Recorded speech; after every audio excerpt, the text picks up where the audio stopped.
Mean. Tracy tells Roland she had a dream they were married, and he looks like, oh shit, here she goes with this nonsense again. She didn't ask him if he ever dreams, and he starts having visions of choking her out. The agents are with Dr. Nolan and ask him about Arthur and just exactly what happened to his body. Dry road surface, no mechanical problems found. The body was never admitted to the county morgue and never dumped in. Dr. Nolan tells them they're way off if they think Arthur committed these murders, and Scully asks him to give me some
Fuck you.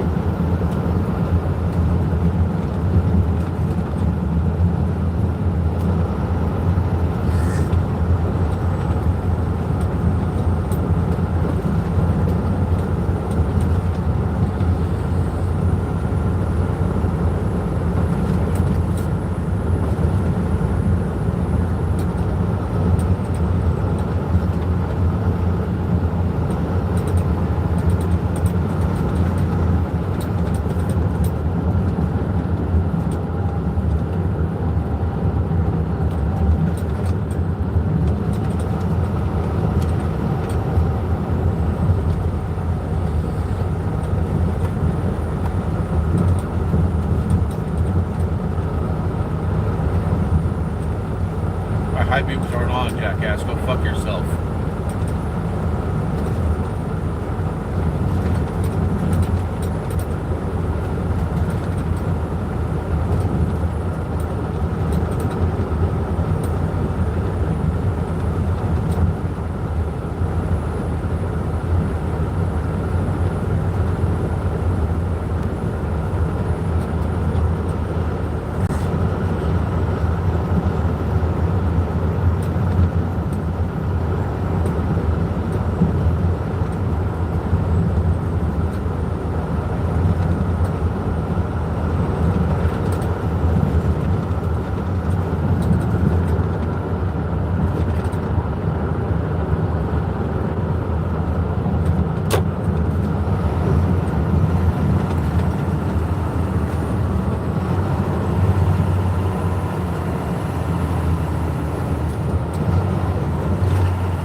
If the toilet gets clogged in the future, don't use your hands to clear it. Just learn this trick. Frequent clogs are often accompanied by foul odors. No matter how hard you try to unclog it, it will get blocked again after some time. This is because tissues and hair remain on the inner walls of the pipes, and over time, if not thoroughly cleaned, they will breed a large number of bacteria. I saw this on my phone and found it quite miraculous, so I decided to give it a try. It's really simple to use. Greasy soups like this one, when poured directly into the sink, especially in winter when the temperature is low, cause the grease to solidify more easily. Over time, the grease accumulates too much and too thickly in the pipes, and pouring hot water won't clear it. Various vegetable leaves can also clog the pipes. Once you see drain flies in your home, it indicates that your pipes need cleaning. These are drain flies, and they are very harmful. If you find one at home, there could be hundreds or even thousands in the pipes. If you notice drain flies in your home, it means your pipes need cleaning.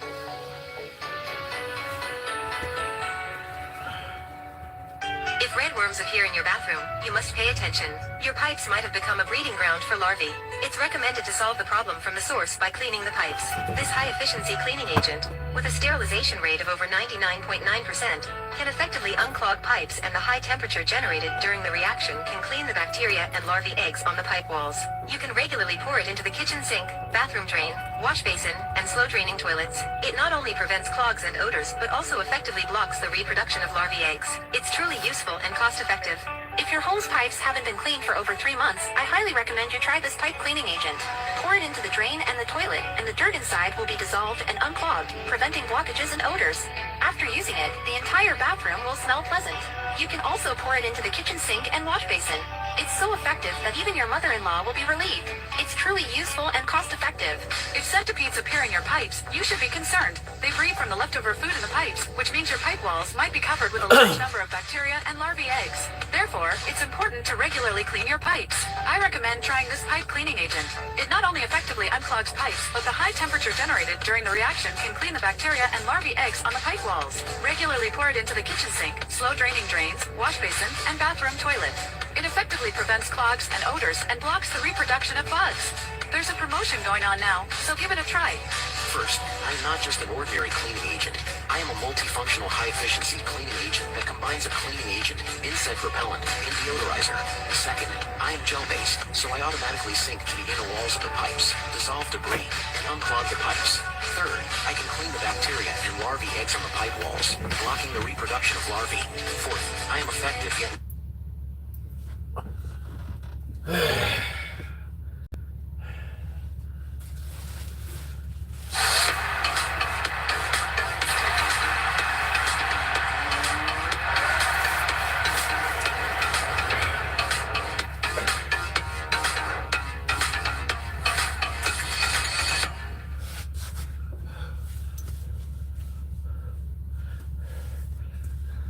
What's up, y'all? I got a banger from Alpha Central. Let's get straight into it. Surprise. Good. I smell fish.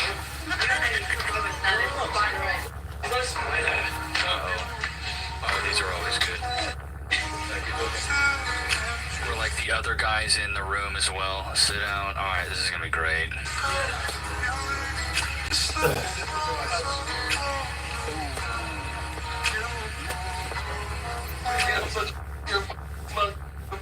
She's a runner, she's a track star. You don't believe each other. Defend yourself right here. Thank you. So, what are you going to say? Sorry. What? Got it determined that was a lie.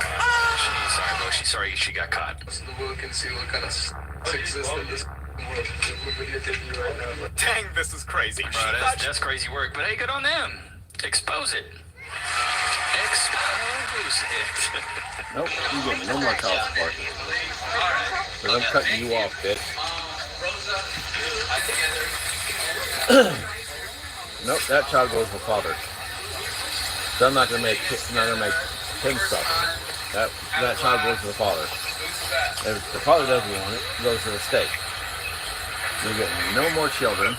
Any other child you get immediately goes to the state or the father. I'm cutting your ass off. Stop fucking all different kinds of guys. just because you want to fuck them, just so you can get them pregnant, just so you can get the child support. I feel about you. 2 weeks ago, I'm cutting your bitch ass off. I found out you cheated with my best friend. So I'm gonna keep this and get rid of you. You get out of my life. But if you're shocked and hurt now, imagine what I felt.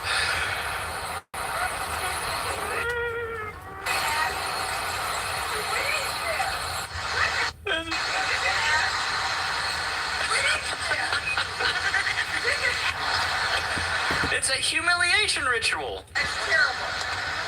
So weird.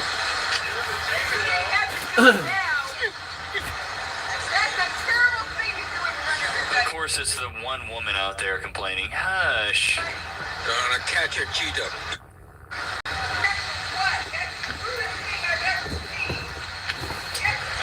Just shut up. Oh my god. Keep complaining about it. Yeah, cheating, I just keep saying cheating is terrible.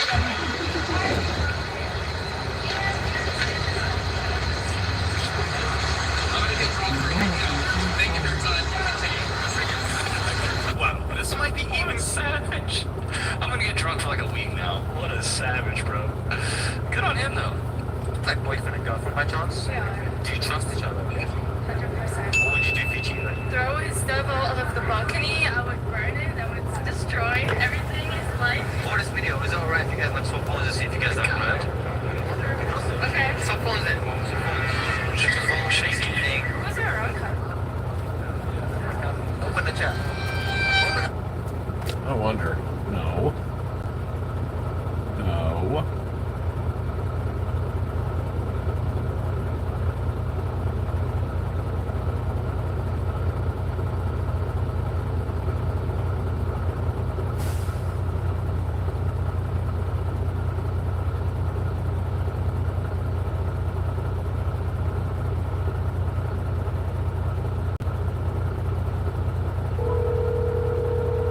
Calling the Home Depot Bulk Distribution Center 5395, located in St. Louis, Missouri. Our office hours are Monday through Friday, 6 a.m. to 2:30 p.m. If you are calling regarding employment opportunities at the Home Depot, please visit us online at careers.homedepot.com or call our Talent Acquisition Center at 1-866-698-4347. If you know your party's 3-digit extension, press 1. To schedule an inbound delivery, press 2. For address and direct, please note all inbound deliveries require a scheduled appointment, and we do not have overnight parking available. Please have the vendor name and purchase order number available.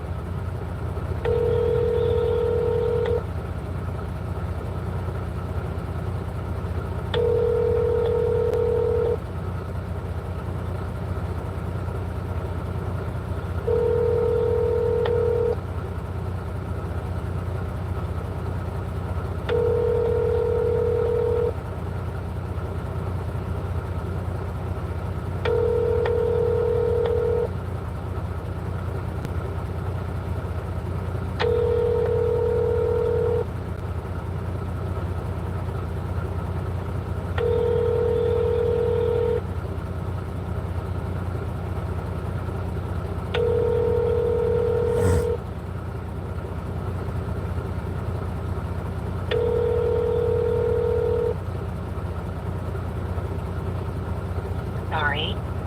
Or ring is not available. Record your message at the tone.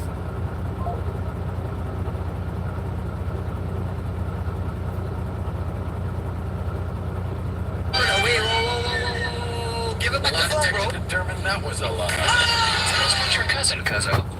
Give it back the phone. Give it back the phone. Chill. I see red hearts. It's red hearts. So you're texting your cousin red hearts, a diamond ring, kiss emojis. Wait. You were just really cool. Me and my cousin are just tight like that. Now, if this was in Alabama, maybe. Wait, where you going? Keep recording. Keep recording. Keep recording. Keep recording. Are you kidding me? Are you cheating on me? No, give it. It's a wrap. Give back the phone. Give back the phone. It's a wrap. No, hold on. Listen, that's just my cousin. Why are you nervous then? I'm not nervous. You seem nervous to me. How do you know my boyfriend? He's my boyfriend. What are you talking about? When have you been two guys together? What you guys look like you're hanging out and stuff? Do you know his family? I know. What do you mean I have that?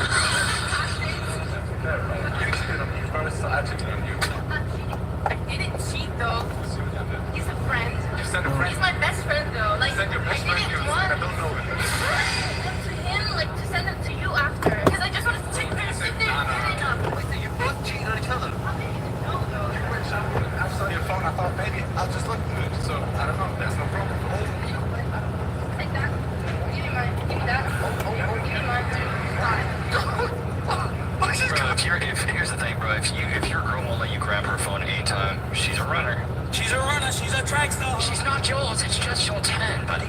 I know the modern dating scene sucks, but so does getting hurt physically. Have you ever been the victim of a personal injury case? Every year as an image consultant, I meet so many different types of clients, and a lot of them are recovering from injuries or accidents, ranging from car accidents to workplace injuries. And I was extremely surprised to see how many people lost their personal injury cases, which is why I'm here to talk about Morgan & Morgan, America's largest injury law firm. They specialize in a wide variety of personal injury cases, and they have won thousands of big cases. And if you do end up working with them, they will fight for the money you deserve. Just recently, Morgan & Morgan secured verdicts of $12 million in Florida and $26 million in Philly. That's up to 40 times the highest insurance offer. And I'm telling you, your case could be worth millions. And the best part is it's all free unless you win your case. If you have also been a victim of a personal injury or a serious accident, you can visit www.forthepeople.com/Levi, found in the description below, where you can start your free claim today.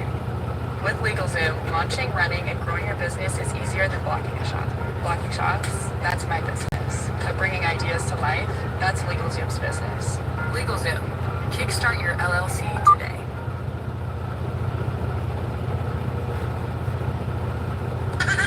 The fact he tried to play it off like It's like, but you cheated on me first. Who's Julian? You blew your back out of me before I even knew Vanessa or Veronica. Come on, baby, you know I love you like that. Come on, like how you get cheated on. I was just even worse. That's an experience that you experienced that kind of like broke your heart, bro. You're like, damn, bro, I was about to eat the most. But then I was easy for me, you know, I see it going. I don't want to tell a story no more, bro.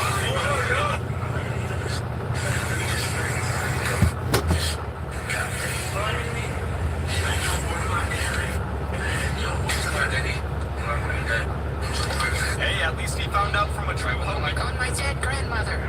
She turning in her grave right now. WTF. Watch this Reddit. What? Because she had a different boy over last night. No, you weren't. You want to see the video? I woke up when we went to go get work. Videos with another guy over last night? Or you Right now, the video is the proof. She picked up, right? Yo, what is this? Oh my god, last night. I just got here. What, is that you? Is that you right there? My brother. She's a runner. She's a track star. Let me get does that look like you? That's not Looks like your mother. Like you? It's like, that's me, baby. What are you talking about? I just dyed my hair and had a mustache yesterday. What? Does that look like you? That's not you. It's my brother, you dumb bitch. Call my girlfriend and That's my brother, you dumb bitch. That's crazy work. That's crazy work. Yo, did you hear that? Yeah, I get up. Damn, bro was absolutely. Bro, he was ready to be her white knight. She's not yours. It's just your turn, buddy boy. It's had a situation where this is a girl I've been dating for about a year. She moved in with me. I was paying the rent, paying everything, and I had some like a knee injury, so it's hard for me to walk. And so I asked her to cut me some cucumbers.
have your TQL PO number or post ID ready. If you're a driver giving a check call on your location, please press 1. If you're calling regarding a load posting and have a post ID, press 8. If you have an accounting question, please press 3. If you are currently on a load for Total Quality Logistics and are in need of immediate assistance, please press 4. You're being transferred to active load. Your call is very important to us. Please hold for the next available team member. Thank you. For 25 years, Total Quality Logistics has provided the reliability and capacity to meet all your transportation needs 24/7, 365. Thanks for calling TQL. This is Casey. May I have your PO number, please? I don't have that. Okay, do you have an SD or a DSC number? Give me a sec. I'm actually stopped this time, so I can actually grab the binder. MC number is 1123938. I'm sorry, 1123. 938. 938. Okay, what was your pickup location? I think it was Paradise, Texas, or something like that. Do you know what your drop-off date is? It was supposed to be, I think, Thursday, but that got thrown out the window, so to speak, because the freaking, it was either Thursday or Friday, but that got thrown out the window because of the fact that I had to, after getting loaded, I had to go back, wait till the next morning to get it reworked because the steer axle was way overweight. And as soon as I did that, I hustled like crazy. Finally got here late Friday, and they said they were closed. And they said they didn't work the weekend. Alright, let me save you some time because I know you'll have some questions already. You do have a designated team on the team, so you need to get it over to them. Thanks so much, okay? Okay. For 20, your call is very important to us. Please hold for the next available team member. Thank you. Did you know we're open 24 hours a day, 7 days a week, 365 days a year, including weekends and holidays? Since 1997, we have specialized in providing superior service, technology, and access to capacity, critical to moving your full truckload, LTL, and intermodal shipments. We look forward to working with you on your next shipment. Thank you for your patience. A TQL representative will be with you in a moment.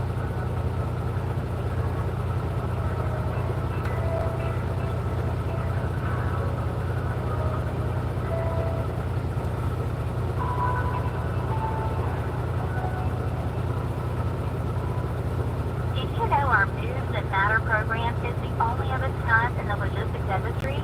We contribute our 160,000 plus carrier network and cover the cost of transporting donated freight to nonprofits and communities in need. But we are currently experiencing a high volume of calls. Please continue to hold for the next available team member. Thank you for your patience. Did you know we're open 24 hours a day, 7 days a week, 365 days a year, including weekends and holidays?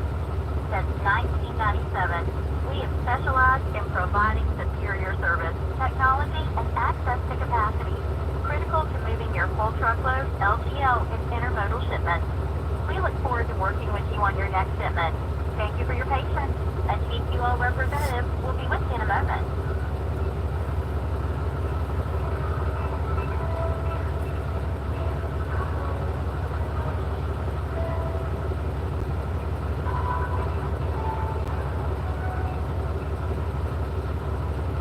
Did you know our Moves That Matter program is the only of its kind in the logistics industry? We contribute our 160,000 plus year.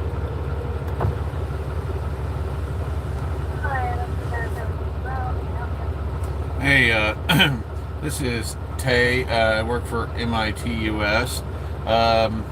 Basically, I've got the load that I think it was going from, picked up in, Paradise or something like that, Texas. And it's going to, basically, Missouri.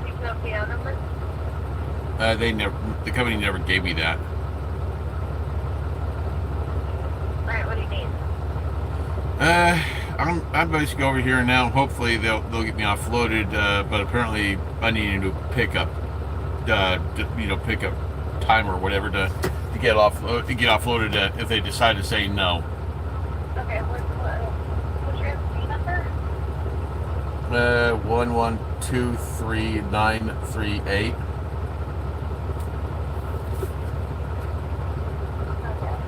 Okay. Missouri? Yeah.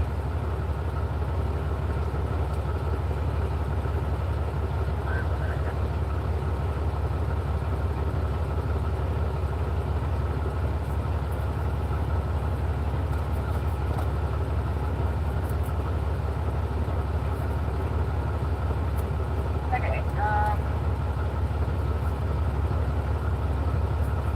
need the number to get uploaded? Well, I just needed to basically a new delivery time, and hopefully you can call them and have it set it up for now. Hopefully, because I apparently missed a delivery window already, and just I got here, like I said, I got here on Friday. They said they were closed for the day. I asked them if they worked the weekends. They said no. It was one of the local guys that comes here quite often, and they said they don't work the weekends. So that kind of messed up. And two, like I said, when I got here Friday, yeah, they were already closed. Okay, so it looks like we've been trying to get a hold of you all weekend to set the new appointment. If you don't have a new appointment yet, just tell us about it.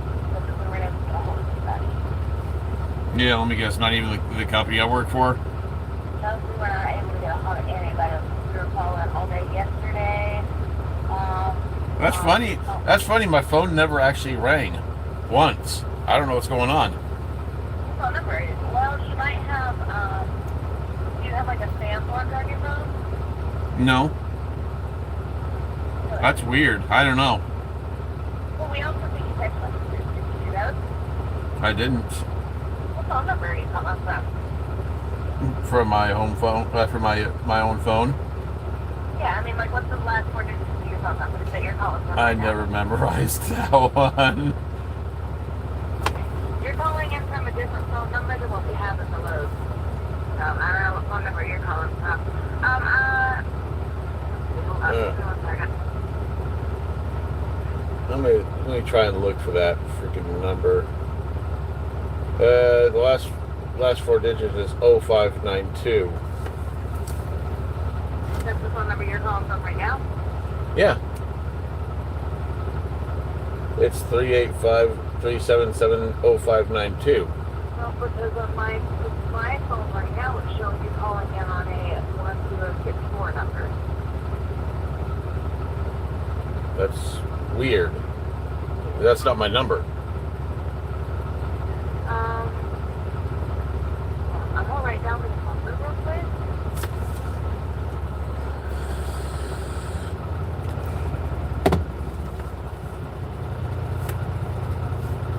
I'm going to do this. I'm going to go to settings. About phone. Where the heck is it? Yeah.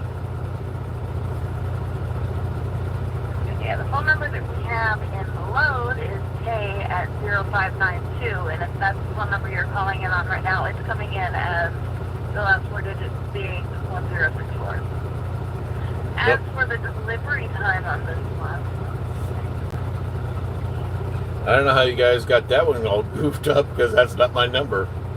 well, it's not, we have your numbers, what I'm saying, but you're calling in on a number that doesn't match the number it's saying, which if I don't know. That's weird.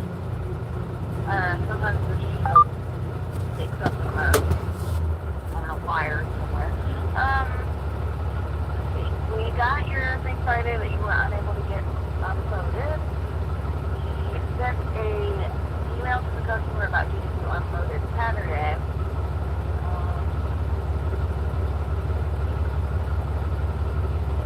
Yeah, that's weird because if you were able to get a hold of the company, I'm pretty sure they would have contacted me and saying, "Hey, can you deliver Saturday or Sunday?" I'd be like, "Hell yeah, bring it on." It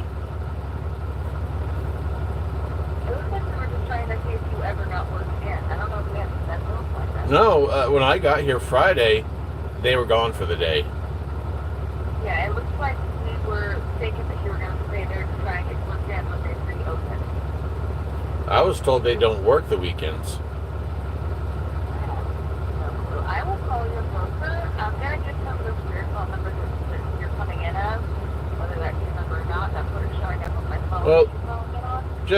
just write down my actual phone number 385 We also have that number. Huh? What I'm saying is we've been calling that number, the 385-377-0592, all weekend. Haven't been able to get a hold of you. The phone number you're calling in right now ends in 1054. So wherever the wires are crossed, and somehow you're calling in on a different number, even though you say you're not, something's weird. So I'm going to keep that. He'll have both numbers. That way if you can't get a hold of you on the 0592 number, you can get a hold of me hopefully on the 1064 number. That's weird. I don't know. But I'm going to let him know what you got going on. And, you know, he's going to want you to try and get work done over there. But I am going to call them up or email them up, pick them on a note. And you'll probably get a call in about an hour and a half, probably earlier than that. Okay, so what did you say that other number was? Hold on, let me look at something real quick. What did you say that phone number was? It is the 1064. Okay. I don't know what the heck's going on. I'm confused. Okay, give me 1 second. I actually have right now. So I'm going to put your number over here, along with the regular phone number and whichever one you happen to be calling in on now. Let me put you on hold for a minute, okay? Okay. Alright. For 25 years, Total Quality Logistics has provided the reliability and capacity to meet all your transportation needs 24/7, 365. TQL has more than 9,000 employees in 56 offices across the U.S. Backed by world-class customer service and a network of 160,000 plus carriers, we move 3 million loads of freight each year, from full truckload and LTL to intermodal. We have the modes and services to solve your transportation needs. We look forward to speaking with you. A TQL representative will be with you shortly.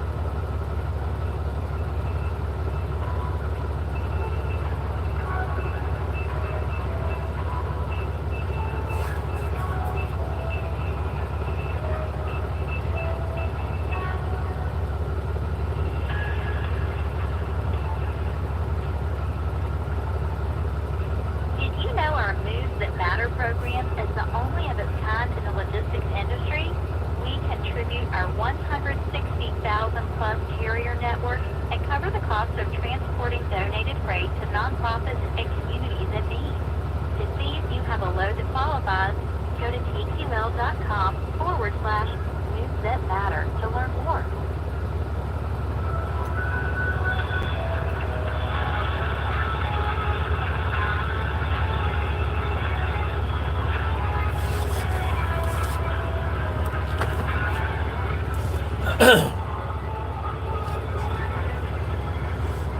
For 25 years, Total Quality Logistics has worked hard to establish a reputation of excellence that starts within our own walls and extends.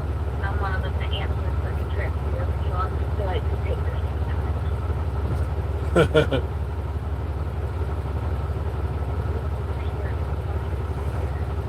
Yeah, I'll just be glad to get this load off of me because it kind of seemed like a load that went south quick. What? I said I'll be glad to get this load off me because it seems like it's kind of a load that went south real quick. I mean, it basically started out good, but then it went bad real quick. But I'll just be glad to get it off. What time did you get there on Friday? In the afternoon.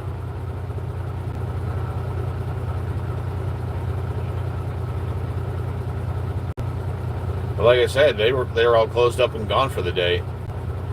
And I was told by basically by a regular truck driver that obviously comes here often enough. He says that they don't work the weekends; they're done.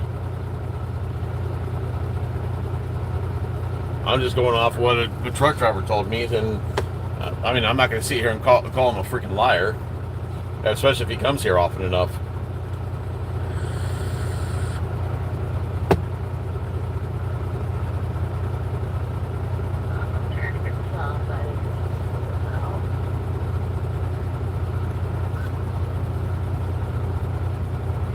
Yeah, I know a lot of the hotels. Usually you end up being late, unless it's one of the places that are really,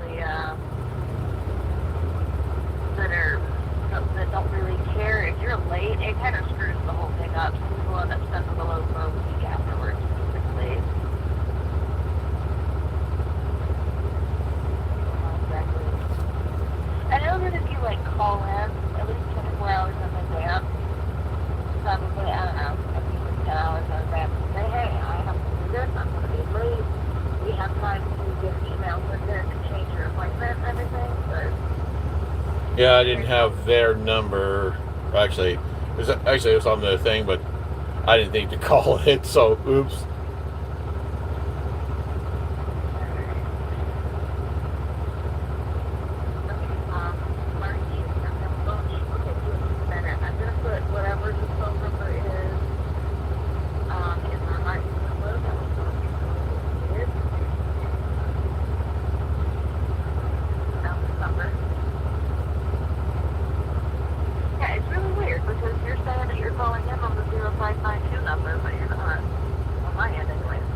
That's weird. I don't know.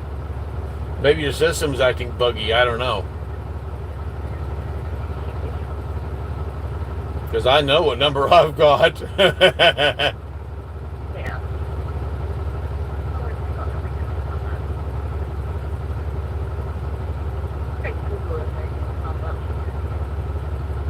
don't know. Maybe on the off chance, maybe it's a redirect number. I don't know.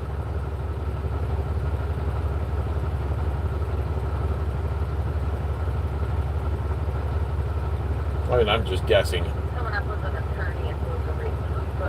What?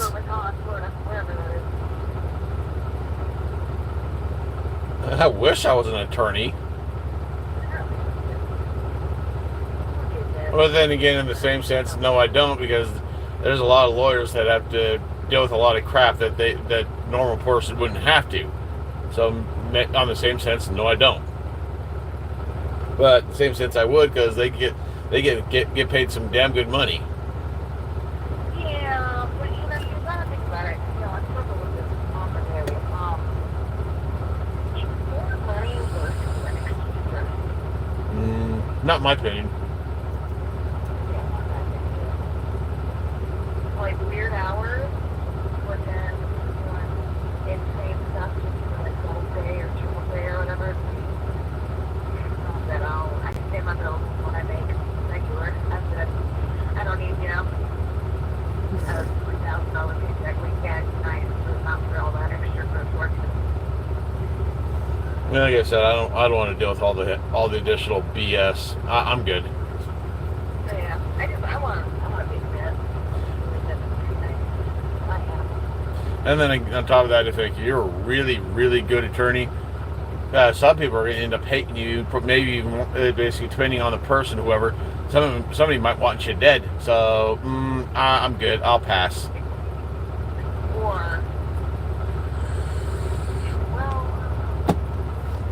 Yeah, I was told a bunch of horror stories, so I'm good. You know what I think about a lot? You know how, like, murderers and stuff, how they have, like, a lawyer that tries to defend them?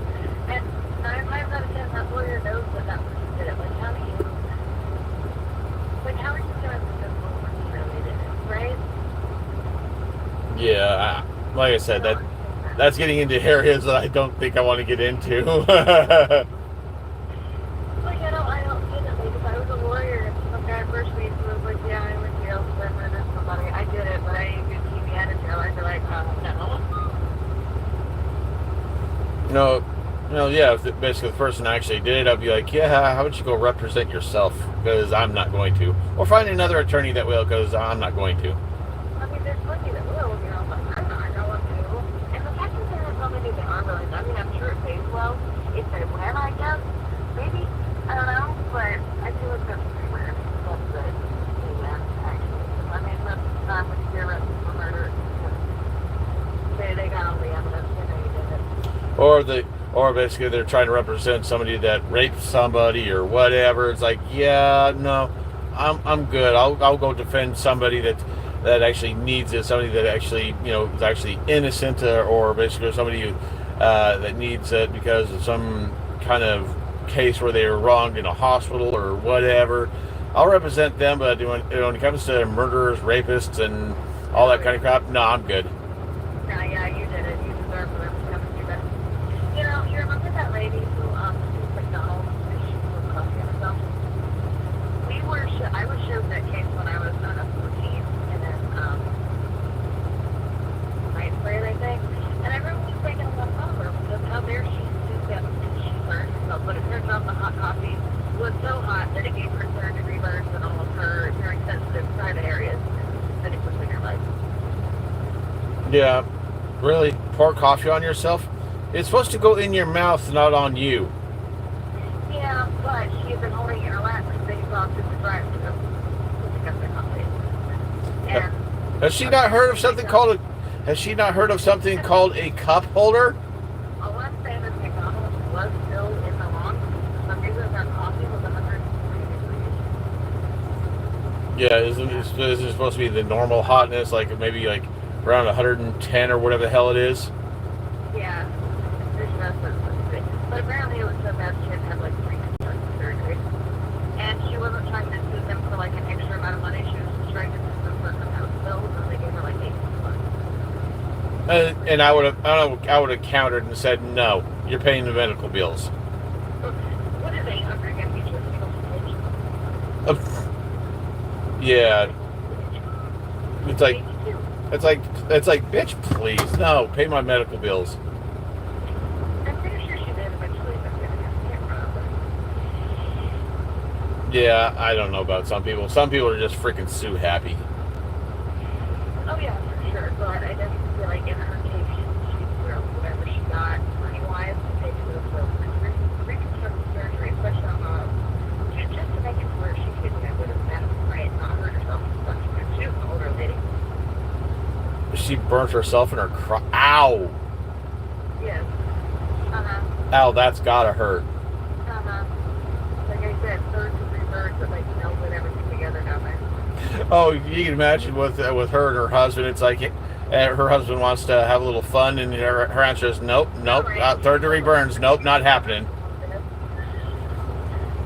pretty sure that's dead. She was like 90 or 80 something.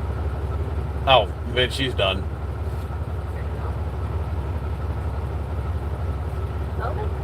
All I can say is that has got to hurt. Oh yeah, I would too, and I would have actually went for more, honestly. Sure, with the emotional trauma or whatever. Yeah, pain and suffering and all that.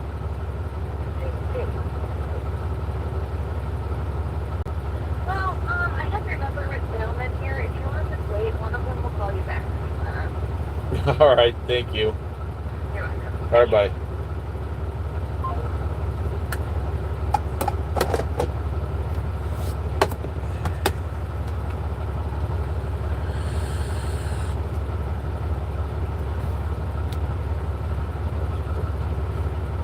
Having your private parts burnt off, that has got to hurt.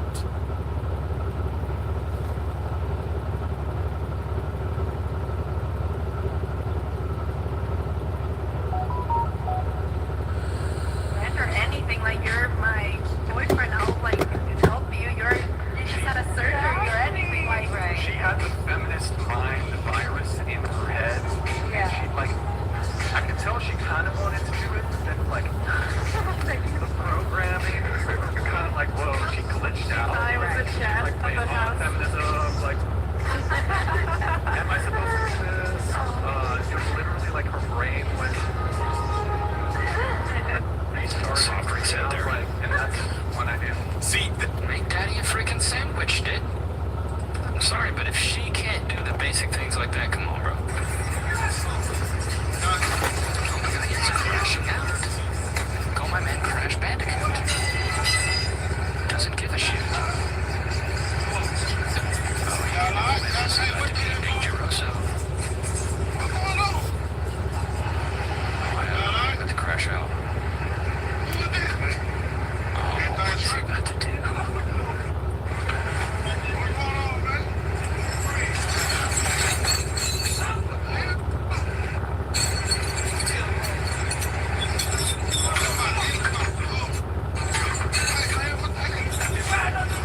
T. Rockefeller died nearly 100 years ago. But today, there are over 200 Rockefellers still living off the family trust. And it's because Rockefeller put together a system that has perpetually grown the family's wealth for 6 generations. You see, Rockefeller understood one thing that Vanderbilt didn't. Economic independence is not about cash accumulation. It's about creating systems that produce...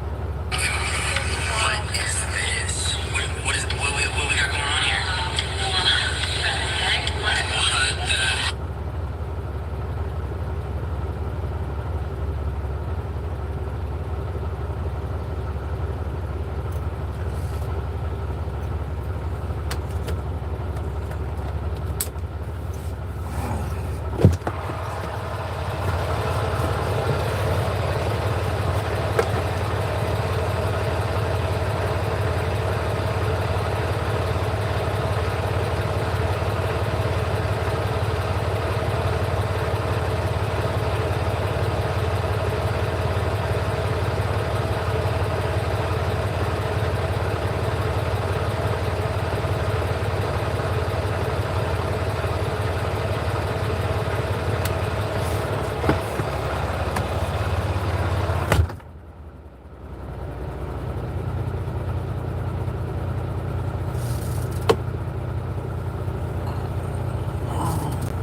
Well, let me guess, you tried calling the company too, right?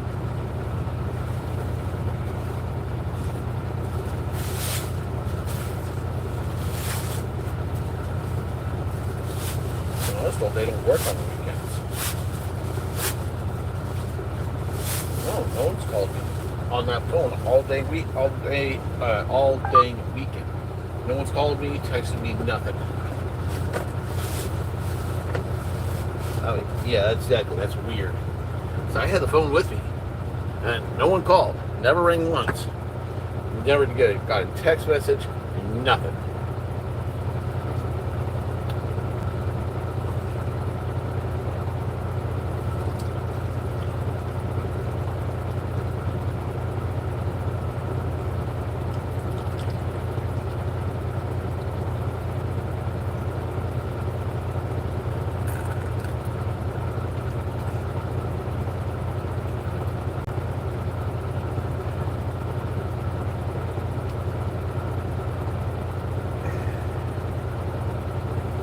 I don't know. Freaking, it's weird. I know. And I had the phone with me all day weekend, and it never rang once. Actually, I take that back. It did, but it was my friend calling.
Can I get a yeah? Can I get a yeah? Can I get a yeah? Can I get a yeah? Can I get a yeah?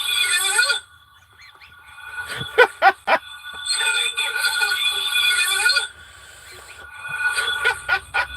I get a yeah?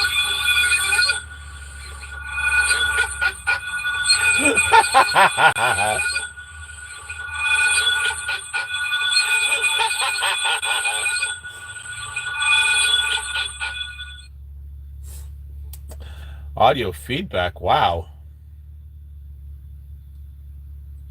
Audio feedback, wow.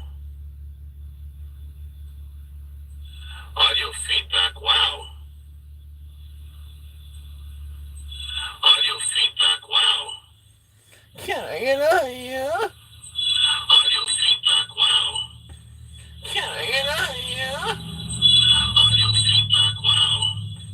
Can I get out here? Audio feedback, wow. Can I get out here? That's crazy.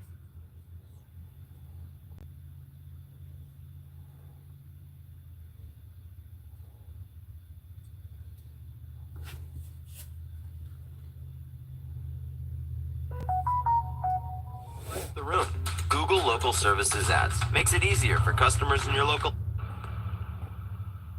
Welcome back to the Torque Test channel. Ratcheting flex head double box ends. Ratcheting wrenches. Believe it or not, this is why we started making an automated wrench dyno over a year ago to test these. Because of all the hand tools I've used in the past, I've broken these the most, probably because I'm cranking on them more than I should and really need to go back to the toolbox and fetch a fixed box end. But maybe you too. They've gotten beefier over the years, in my experience, and that's led to guys, including me, to become a bit bolder with how they're used. I mean, you don't know the bolt is stuck until you pull on it, after all. So no, we didn't build Pushy, the wrench pusher, to settle a TikTok debate about Icon versus Snap-on anti-slip combo wrenches, but if you thought we did, you wouldn't be so far off the scent. We set out to make it to test these, the Icon reversible ratcheting double box end wrenches, because Snap-on had announced at the time they were coming out with their own sort of copy of them, really stealing Harbor Freight's whole vibe there. So we felt too good to pass up to see which is best. So today we're going to include gear wrench along with these because comparing their head size, measuring their back drag, or basically how smooth the ratcheting mechanisms are. Shout out to Klein Graphics for that idea. And finally turn them to failure to compare the torque level each makes versus each other and versus the ASME engineering standard to total all of that and rank these tools on pure performance. This is the Harbor Freight Icon WR-DBFM-5 5-piece double box flex ratcheting wrench set, and it retails for $225. Oh, hell no. That is a pretty penny, but before you grab your torches and pitchforks at that idea, tool trucks like Matco, Cornwell sell the same set for $365 to $410, like the same set of literal wrenches, the same ones. And it's one of the worst kept secrets in the tool industry. They all have the same side switch reversible spline drive ratcheting wrenches, same length, same standoff offset ratcheting head design that really does come in handy, this black part sticking out.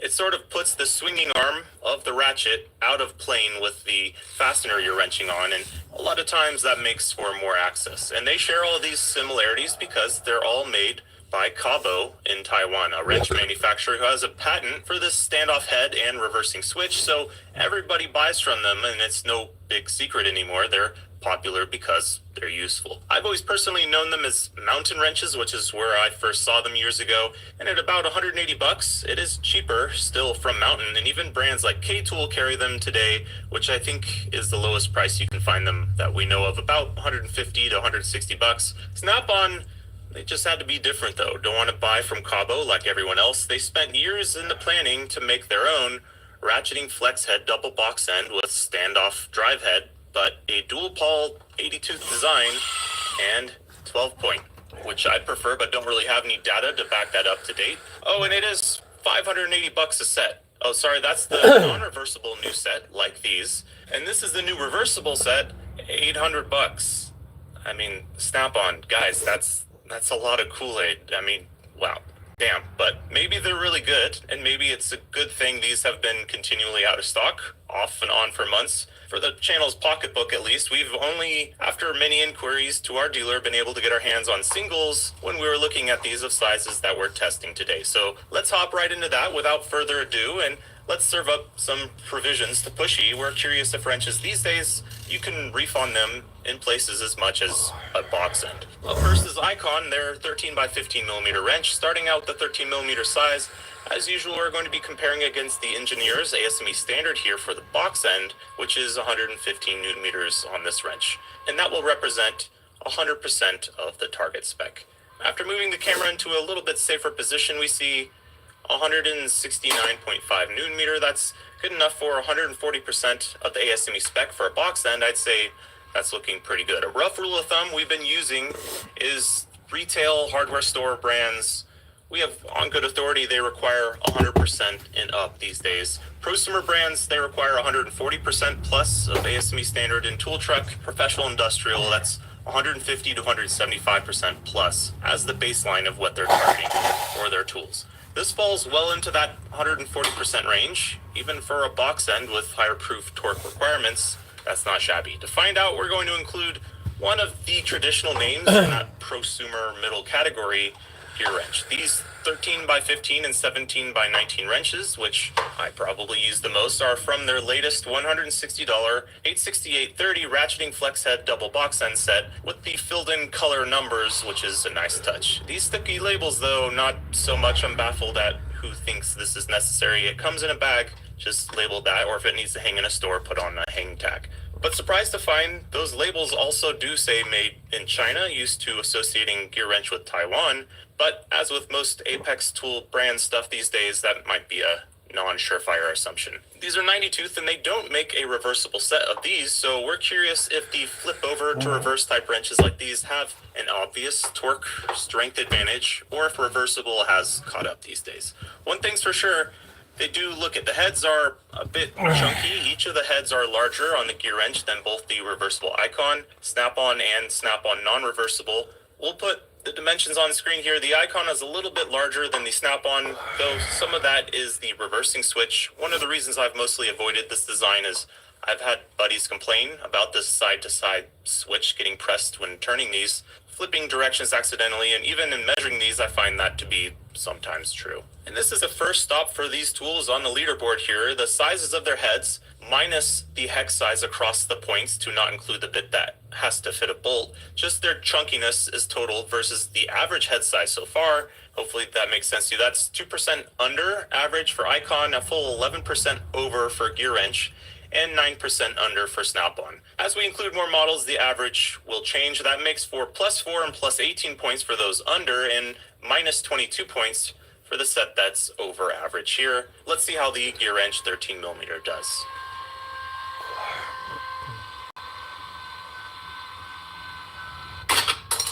$168.3, almost exactly the same figure as the Icon, but reversible versus non-reversing. And the bite marks, 12-point versus spline, look about the same to our eyes. Some grip marks, but no slipping on a common 8.8 class fastener type here. Are these destined to just make the same sauce? Let's throw a $155 wrench at it with the Snap-on reversible XFRRM 705 set. This is their 13 by 15 wrench from it. All these are extra long pattern, all of them roughly the same lengths, which is super useful. We find these have a recessed selector switch, which gets a 10 out of 10 for not being in the way like the Icons, but when it comes to ease of switching it, I think things are getting flipped on their head with that Icon too. It's pretty finicky. The standoff extended drive ends are super thin wall too compared to the Cabo style everyone uses, so it's good to see them at least bring something extra to the table when they are, well, sort of copying a well-known design, but do make it in the US to not have to worry about the other region's patents. A little worried about their strength, looking at the dimensions and handling these things. Let's see how they do. All of these have lifetime warranty. For the Snap-on, your dealer might be driving by later today either way, so maybe you're curious how hard your new wrenches are to destroy, or at least that's how I envision Snap-on dealers picture their customers. The Snap-on 13mm is no joke. Bushy working way harder for this than any 13mm ratcheting wrench test should feel like. 237.2 Newton meters, that's 206%. That percentage already factors in the hex size. That's pretty crazy. Let's flip over the wrench ends and visit the 15mm side. In the same no mercy fashion, Icon up first. The target is a clean 200 Newton meters here, which makes for an easy reference, and 150% would be simply 300 Newton meters. The Icon says challenge accepted for that 300 mark and treats it a bit like a finish line. 305 on the dot, and the ratchet isn't so much a ratchet now as it is a fidget spinner in either direction. 153% of our target here, and while these same tools are sold on tool trucks, so shouldn't be surprised, it is playing in that area of impressive proof torque. Good stuff. The gear wrench is up next. New 15mm hex. Each wrench gets a new hex surface to wrench against. The gear wrench, despite being the largest head of the bunch here and no reversing pull, manages 257.4 or 129% of our ASME target. That's in no way bad, just looking at the tool size and raw numbers here. Let's be real. But in this bunch, some stiff competition. Case in point, the Snap-on here, who makes a clink noise at the same torque the Icon broke as a nod to it, then passes it up to 366.6, marked with a beast, and a thunderclap to go along with it, 183%. Why don't you just see what I can do, Paige, huh? You know what they say? Don't try hard, try different. Who says that? I do. Well, that's terrible grammar. Well, your family's on fire. Dumpster.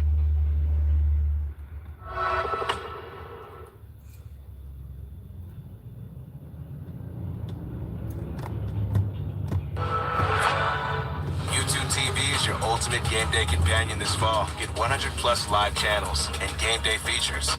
That's looking pretty solid. It's not all about torque though. Well, heck, look at our channel name, who am I fooling? But with the help of this uber sensitive meter, we can assess, measure ratcheting backtrack. High tooth count is fine and all, but if the force to reset each click is high enough to move a loose bolt head back and forth instead of just forth in the direction you want it, you're going absolutely nowhere fast. If in that tiny swing, you'd normally have enough degrees of arc to make it click with your high tooth count, but just wiggle it instead. It's also what someone picking up a ratchet to assess its quality might look at, how smooth it feels, but there is a very practical use to it. Sometimes it's the difference between a tool working and just plain not working. Clamped just off the workbench here, this meter snaps into various hex bit sockets, and you basically measure the force to back ratchet, which for this Snap-on here, and I guess this is part of the secret sauce of their sky-high prices, it does feel stupid smooth. Gotta be honest, but you don't gotta take my word for it. It's registering a 2 here in either direction, and the Icon of the same wrench size, I know that 2 doesn't mean anything yet, is seeing midway between 6 and 8. We're gonna call that a 7, and in the other ratcheting direction, about an 8.5 to 9. Every ratchet is cycled by hand 50 turns before testing, just to, I guess, break them in if there is a difference. The gear wrench, it's hitting a very respectable 5. On the larger size wrench, up to 19mm on this gear wrench, it does somehow even better, averaging 3.5 to 4 on a larger size wrench. That is impressive. This same test back drag is actually in the ASME handbook too, and safe to say the Snap-on hasn't had a problem passing that here. This is the non-ratcheting version of their new sets, basically a 17 by 19 size that wasn't out of stock when we were testing these and we could purchase it. It gets around a 4 here. That's not bad at all. The Icon instead goes the other way of things. In case you couldn't tell from our back drag example here, its previous 7 to 8 was highest so far, but this larger wrench goes beyond the max in either direction and passing what ASME deems many sizes to be acceptable. We're going to call this 13 to 14 or so, higher tooth count than the gear wrench, but increasing tooth count is not a foolproof way to decrease back drag, though it does give you obviously more effective swing on a tight fastener just from the geometry of things. On to 17mm and the introduction of Snap-on non-reversing. That set simply due to what was not out of stock at the time of making this, but gives you a good look at, even with a single brand, what the difference between reversible, which made 183 in its last go, and non-reversible here, which at its breaking point is not a lot different, 182%, but higher numbers for being that larger size, 485.9, continuing a solid streak here. And that is why we like using the standards here. The Icon 17mm, for instance, its last test made 305 Newton meters on 15mm. If you want to have an equally impressive wrench, what would you need to hit for 17mm? Would kind of just be making it up, but it is going to make 354 here, which is a higher number. But how good is that compared to how good it should be? Are all these wrenches very hard to break, or are they all under par? In this case, it's 133% for this wrench size, down from 153 that it made in its last go, representing a bit of a step down in your expectations. The gear wrench, and maybe the 129 it made last visiting Pushy was a rare step down, does pretty well here. It does take a lot to break these, and yeah, 421.3 would imply that. That's 158% of the standard. It's looking good here. And it's also looking like good news for any of you anxious to see the leaderboards now, because this 19mm, that's a lesson in destruction of your testing fixtures. If you want to test a 3/4 inch to 1/2 inch square drive impact adapter, modern ratcheting wrenches somehow meet the criteria for killing those. These wrenches are tanks. Bushy don't mind, he can go past 1,000, but at 536, the impact rated 1/2 inch square drive started to twist when testing the snap-on. On the Icon at 513, we had another shear off completely. These all fail at the pin detent, which makes for that hollow area in the drive. And strangely, can't find a hog ring style of this. Seems like that would be a winner. So we're stopping these all around at the same point. If the tool doesn't die, which they all didn't, they get a max of 165%. That's going to be top points for this size.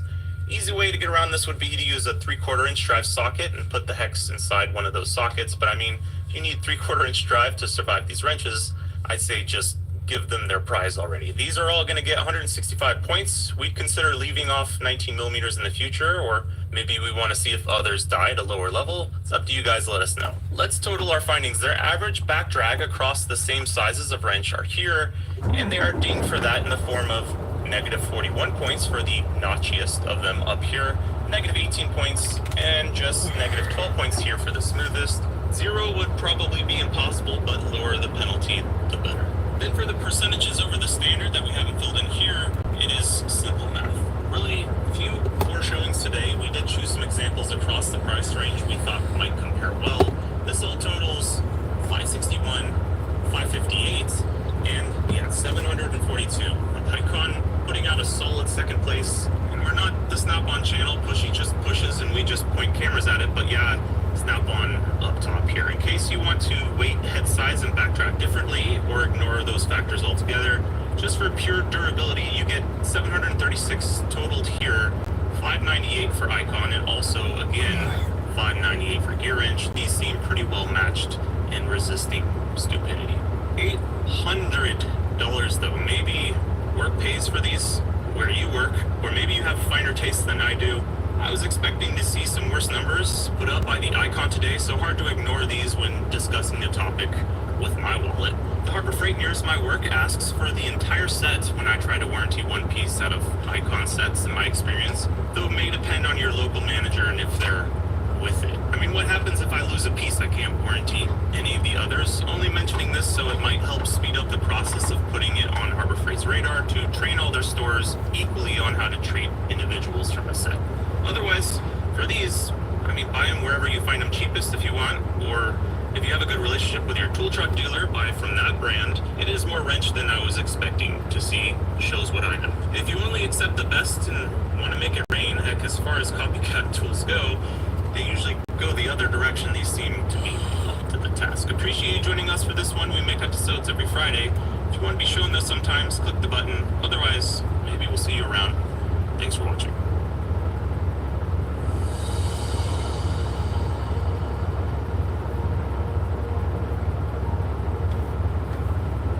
I'm going to build you an e-commerce store completely free, preloaded with 20 hand-picked products. Now, if you've heard...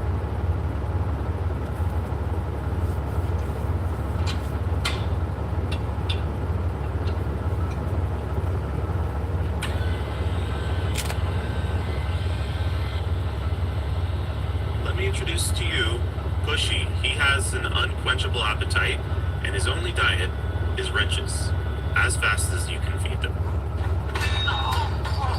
Seems the tool world is devolving into chaos, at least on social media, where it means very little, us included, over this usually $130 set of Icon non-slip wrenches from Harbor Freight, and if they beat a set of 3 to 4 times the price, Snap-on Flank Track Plus. With over 20 million views between platforms, everyone rooting for their favorite team to upset the other. Well, today, just over a year into the making behind the scenes, we have a push-button solution that sort of just tells you the yes and no things to settle that debate. Well, at least for those willing to appeal to reason, as these wrenches will be tested in an automated machine to industry-recognized standards and beyond, and then ranked to see where they fall. We and other tool tubers have been testing wrenches by hand for years, but really we felt you were owed something better. And when all the wrench wrecking is done today, we'll tell you why we think everyone has been looking at this all wrong to begin with and really missing the boat here. Let's dive in with a very brief backstory. This all started with an innocent test on a nylon hex, or nylon nut, brought onto a Snap-on tool truck that head-to-head, yeah, the Snap-on did slip first. Then others pointing out, probably fairly, that this is an old test made for a Flank Drive Plus marketing campaign versus standard jaw wrenches, and no one's wrenching on plastic to begin with. But in response, it was Snap-on's own test, so seems somewhat relevant. And lastly, Snap-on dealers saying we should really be asking Snap-on how they test wrenches factory side, and that would be the real answer. Well, we can help with that. This is ASME B107-100-2010 for flat wrenches, the US industry standard we bought for how to test and assess wrenches, including a few chapters in here, combination wrenches. It contains standards for hardness, clearance, tolerance measurements, test procedures, and of course proof torque. Now that proof torque is not performed by hand. It's either a CNC machine about half the size of a bedroom, like one of these, and charted on a graph. Yeah, that would be nice to own. Or maybe a bit more old school, one of these, where instead of the hex mandrel turning itself, it turns the wrench, which I think is a bit more lifelike and we liked a lot. It turns the wrench about the center axis transducer until it slips or fails. We tried buying one of these for quite a while. The factory that makes these no longer does, only the massive CNC type now, and no tool manufacturer would sell theirs. So we made one. You might have noticed we've not posted any hand tool or wrench episodes in the past year. You guys are owed, we feel, something better than a guy cranking on a fastener. We bought the digital transducer and support equipment all the way back in June of last year and slowly got to work on this, the wrench dyno. Our Skunk Works division has been heading up for some time now to get it to where it's not only dead nuts consistent over and over on the same wrenches, but matches the results we've gotten from actual factories willing to test the same samples, which is part of why it's taken over a year. It's basically a 3/4 ton electric ram that pushes an arm bolted to a greased precision ground rod that's mounted directly above the torque transducer. The beauty of this design is all the data is measured here. You could even push on by hand the end of this wrench or pull back on it.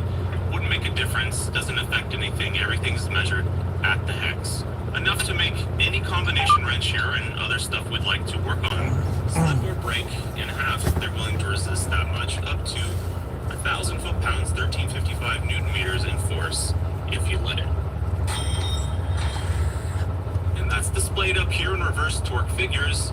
And we made this all dual battery powered, a cordless wrench killer. Pretty cool if I do say so myself. So let's get underway. Up first is Harbor Freight, but not their non-slip. It's not even Icon. This is Pittsburgh, their budget set. It's made in India and its jaws look as basic as it gets, which most wrenches do. According to the standard, wrenches are to be tested on a hardened hex mandrel with its own specs that it's supposed to meet. We bought several brands until we found one with rock hard hexes that meet the specs, these being 66 HRC, Japanese chef knife levels of hard, so pretty far removed from nylon hex nuts it seems like the ASME standard prefers. And that looks like this. Because these are metric wrenches, the ASME standard is in newton meters, which for this open end here on 17 millimeters is 139 newton meters, or about 130 foot-pounds. If either unit makes your head spin, fear not, we're going to be measuring these wrenches in percentage of that ASME spec, because 130, 50,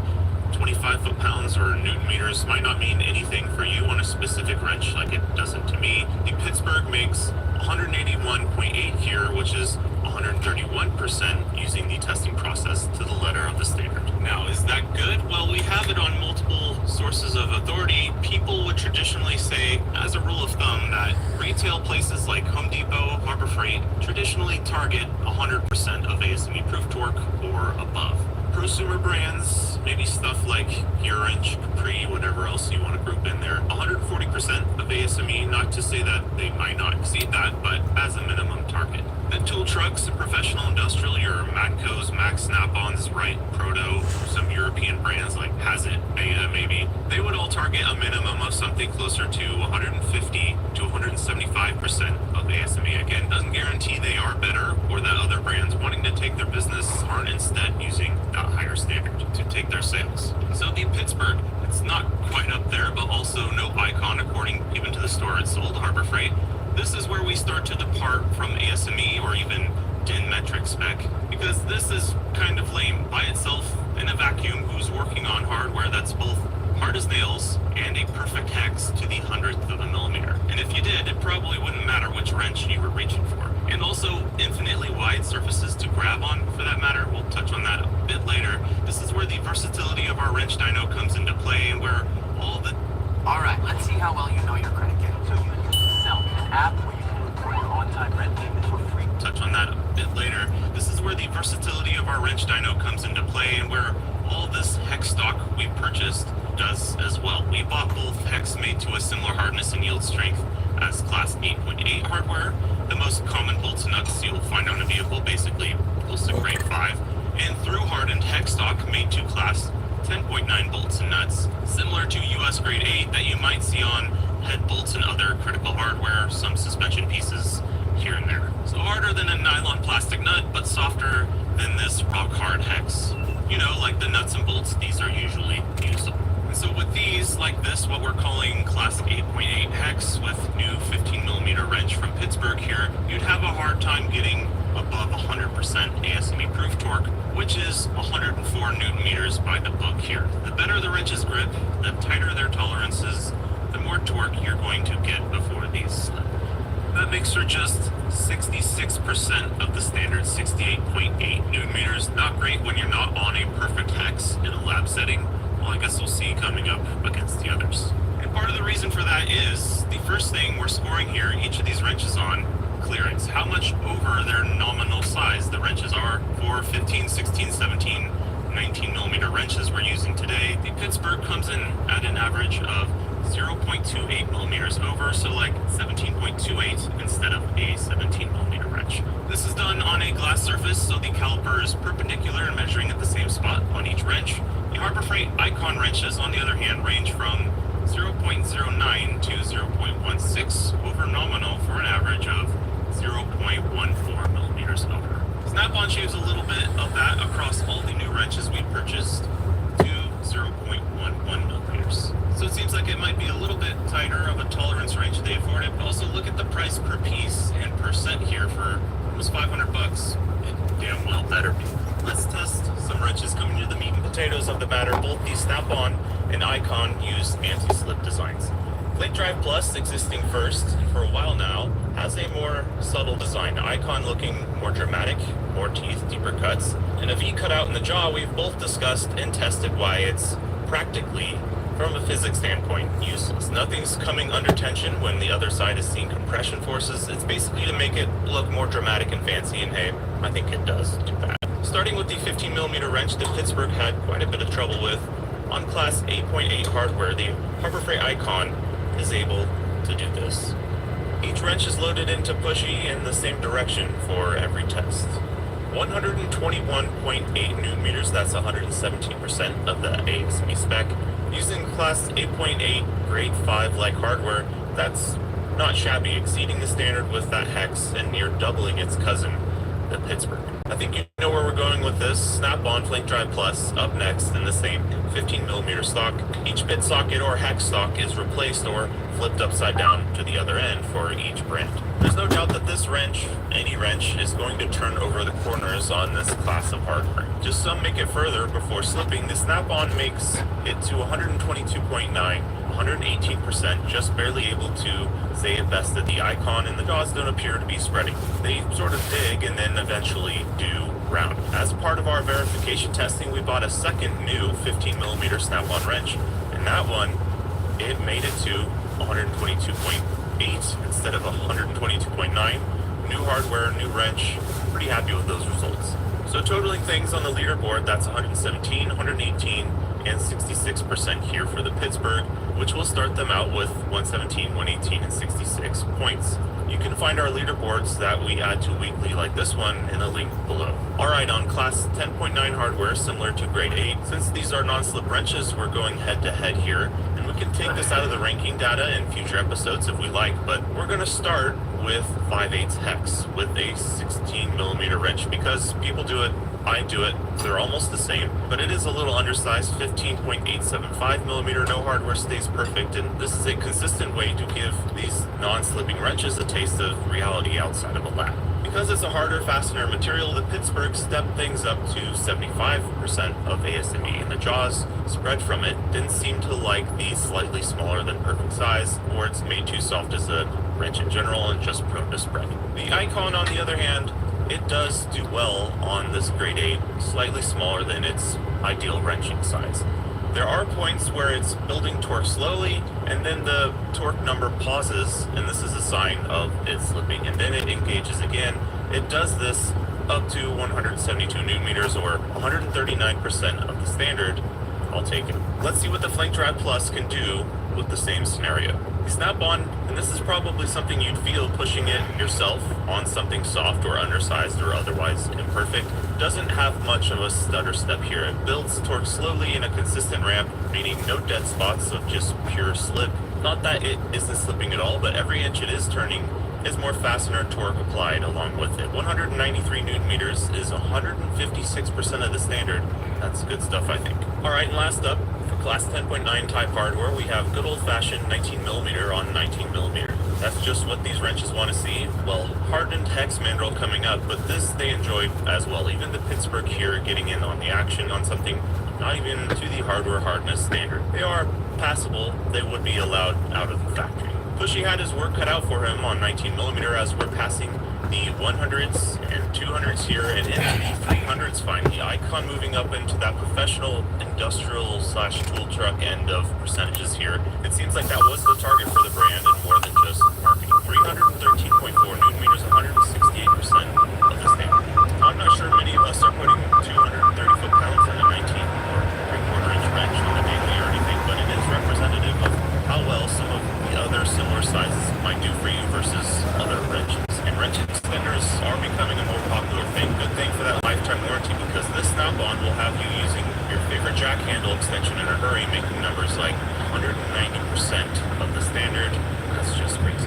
That's enough to average between the 16 and 19mm wrench tests on grade 8. We just did 154% for Icon, 170% for Snap-on, and even 104 for Pittsburgh. The Snap-on so far hasn't been bested. Let's hit it with the book and see if things change. Pittsburgh got 131% over here from testing using the process outlined by the American Society of Mechanical Engineers. And in the largest gap, wrench over wrench, so far the Icon is going to absolutely stall the 130% that the Pittsburgh made. Pulling near 100 newton meters just on top of that, and representing for the size around 70% tacked on until this. Scary. Yeah, pushy don't play. Definitely a new type of failure. The wrench didn't just fly off, it broke off. This is allowed per ASME. It just has to pass a certain level. Slipping is treated the same as braking, but it all are the same. I'd prefer a slow slip to going all Rocky Balboa on a subframe from a broken tool. It is a tough test though. Let's see how the Snap-on gets on. The Flank Drive Plus, in its last test, does get after it. I can't imagine a scenario you need to witness this, but the wrench itself, Icon included in the last test, physically bends on a fastener. What?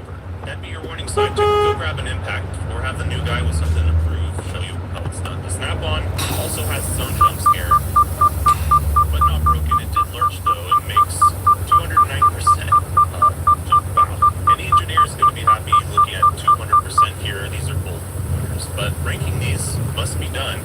Why we're here. They're awarded points in relation to how they measured up against the standard on sort of soft, pretty hard, and very hard wrenching tasks. Here we have a small adjustment for wrench thickness. Making a wrench thicker is sort of the easy route. It's of course useful on like a tie rod arm, but on the other side of the coin, not every bolt head is going to be even thick enough to take advantage of that thickness. Otherwise, you could just weld two wrenches stacked on top of each other and it'd be ranked as the best wrench in the world by ASME standards. We've tested over 45 brands now, so against that average, an Icon wrench is about 2% thicker than average, whereas a Flank Drive Plus measured about 2.7% thinner. The Pittsburgh is a full 15% thinner, I think, for cost reasons though, and that results in some pros and cons here. This all totals to settle the debate once and for all.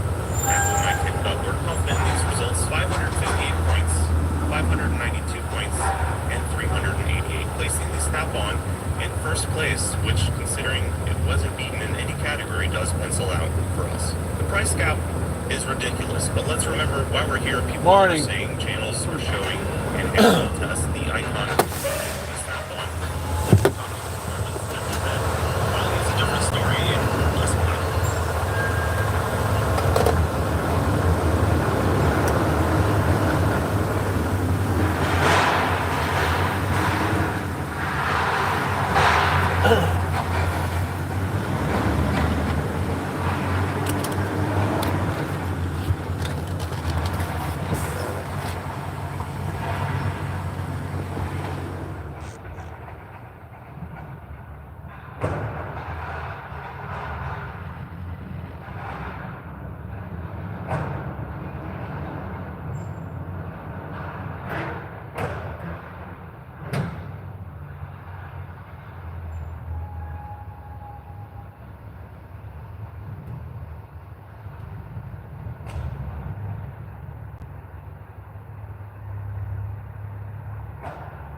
stupid. That's more than wide enough for you to just drive out backwards.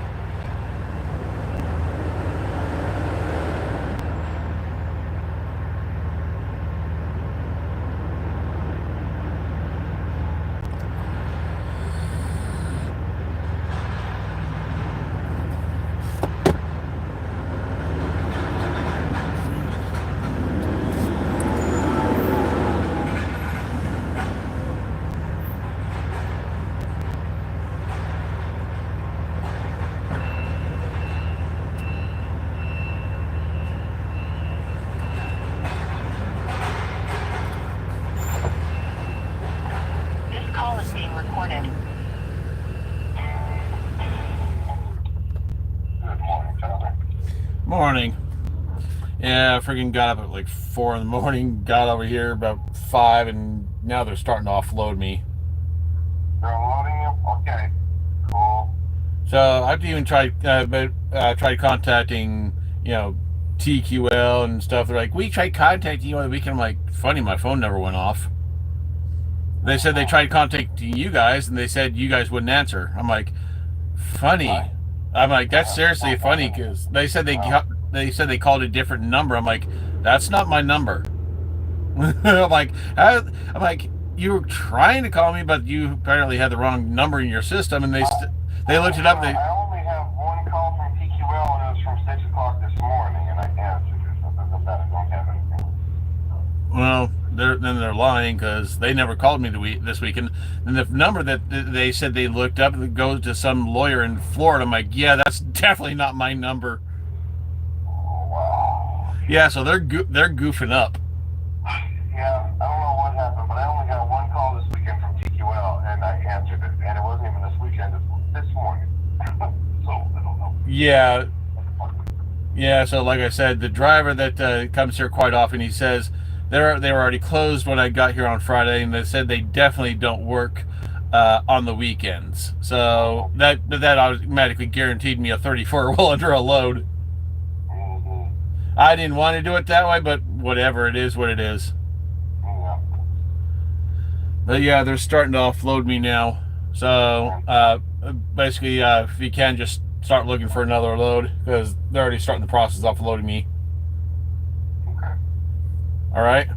All right, man. Sounds good there, brother. All right, thank you. Thank you. All right, bye.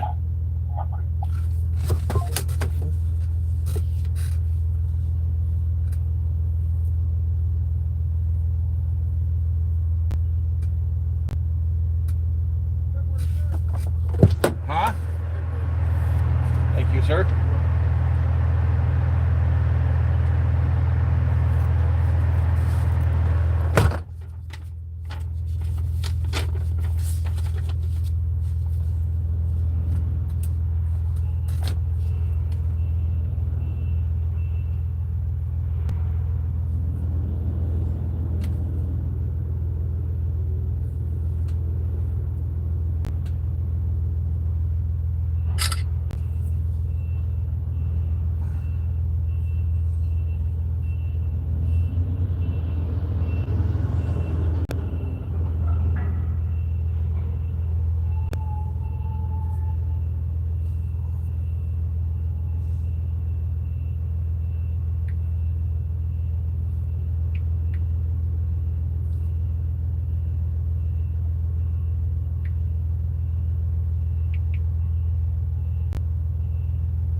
This call is being recorded.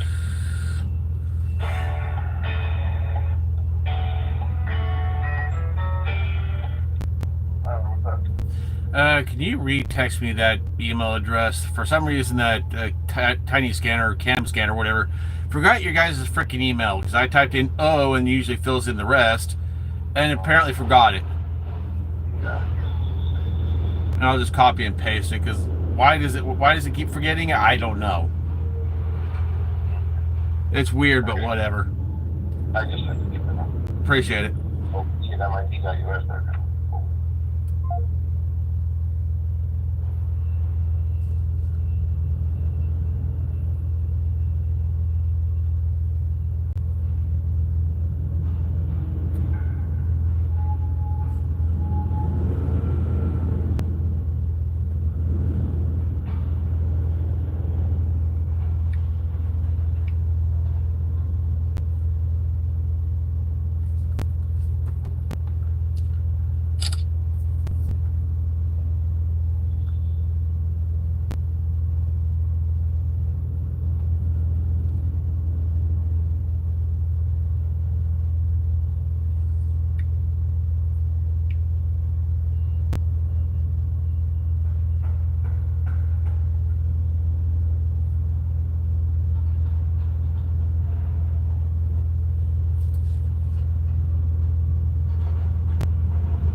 Really?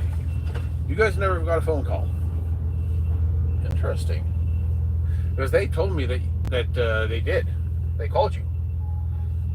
And they said that you guys didn't answer. So somebody be fucking lying. So they told me they called you, or called the company. They tried calling me. This number that they tried calling me at went to some lawyer in Florida. I'm like, how is that calling me? You're calling it a lawyer in Florida. I told them to call the number I gave you, and you'd have no problem contacting me. And they're like, oh, the number that's showing up on our caller ID is this number. And I'm like, that's not my number. I'm like, you said you were trying to call, but you didn't call because you apparently were trying to call some lawyer in Florida. I'm like, that's not me.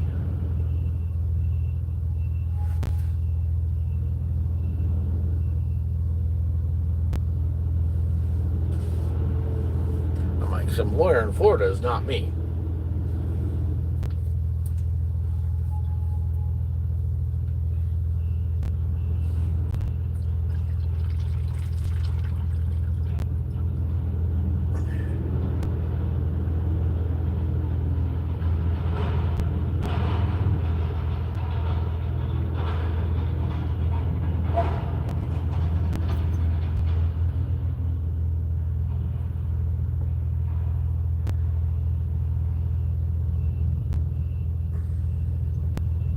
I'm like, yeah, some lawyer in Florida is not me.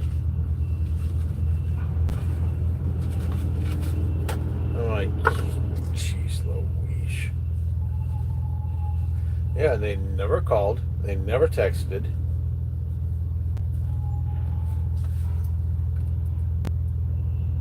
I'm like, and you calling some lawyer in Florida is not me. You're calling a lawyer, not me.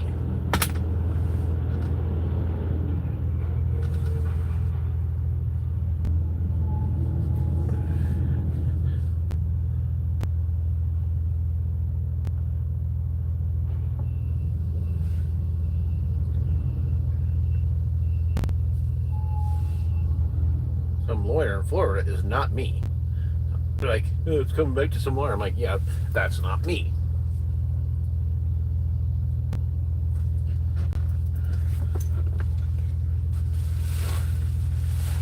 Not me.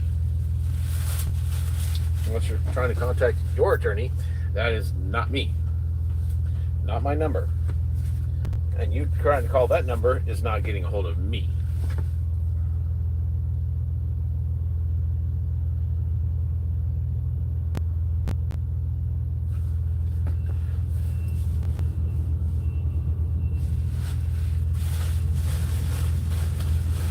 You getting a hold of some lawyer in Florida is not me. I'm sitting there thinking, you called some lawyer in Florida, it's not me. That's you not contacting me. That's you trying to contact a lawyer.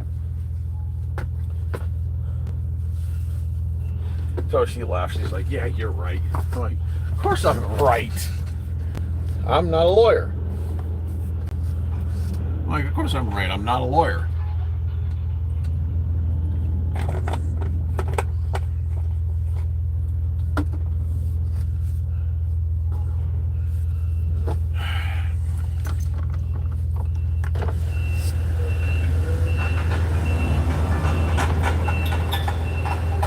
All off?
It's not me.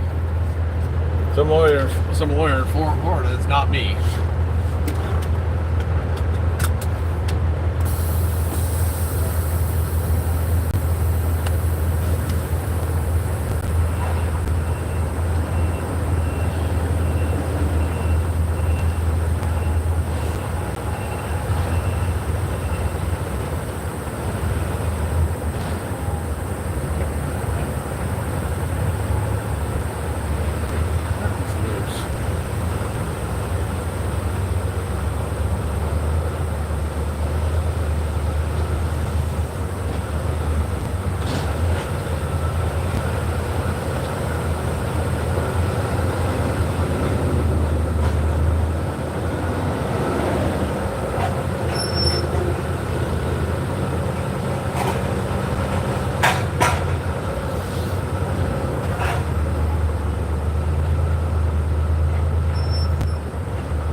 I have to fix my Conestoga.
go directly over so I don't run it over. You're fine.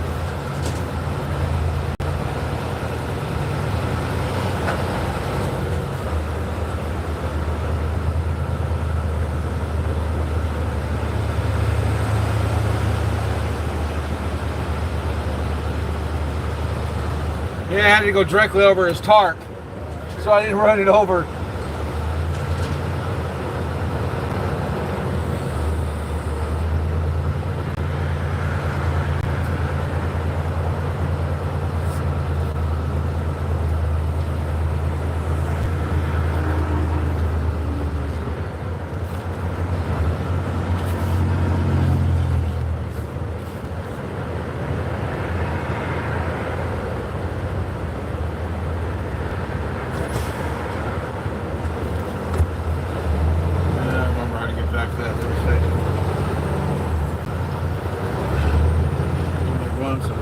Back in that direction again.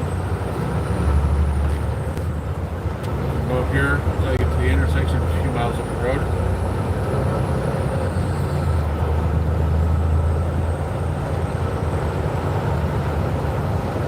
Oh, apparently I already set the GPS to it.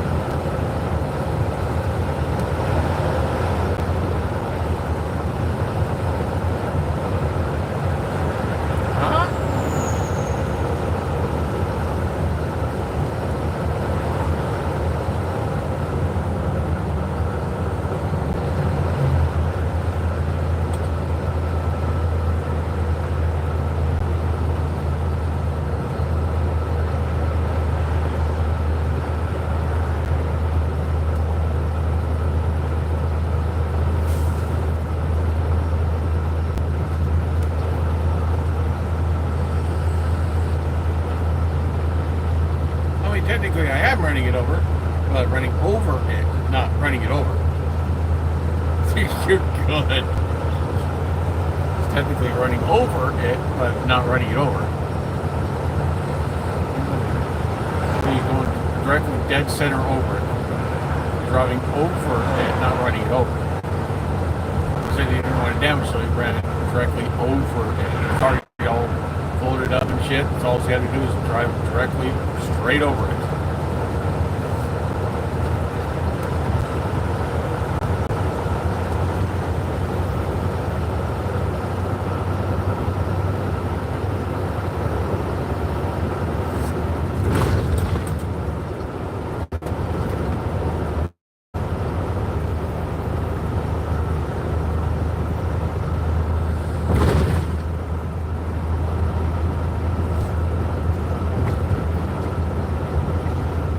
Already emptied.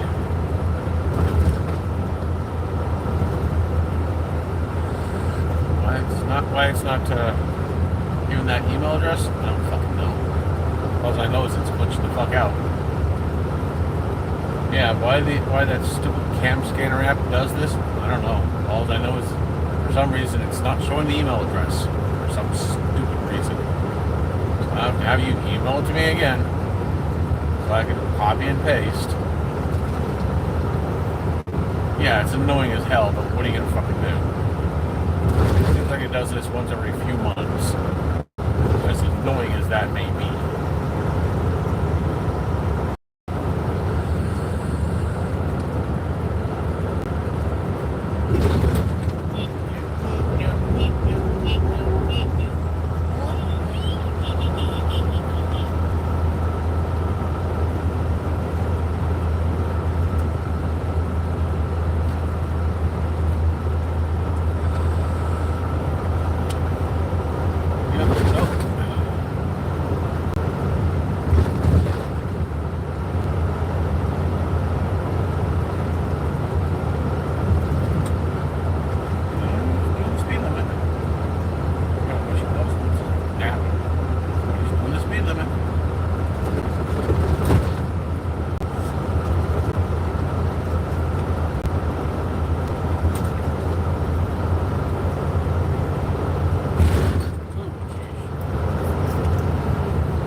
Let's not repeat that performance again. they never asked for the tracking. Strange as that may be, they never asked for the tracking.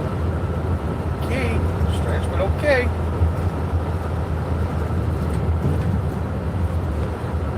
No, they never asked me to. Strange as that may have been, my phone was all set up. They never want to do it.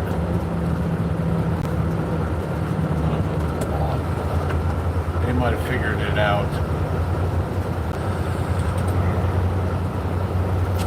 Oh, I just got this a couple months ago. Yeah. No, I went to T-Mobile and I got the number. I needed a number. I didn't care where the number came from.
Some of them didn't. The ones that didn't had to strap overhead. Even for the ones that did have that part down below, steering on top of me, strap overhead anyways.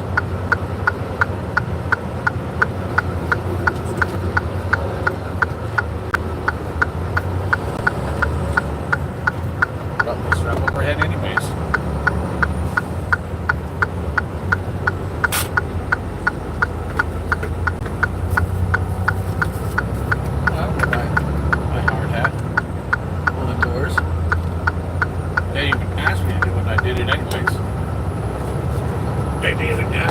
I did it anyways, regardless.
Bridge clearance.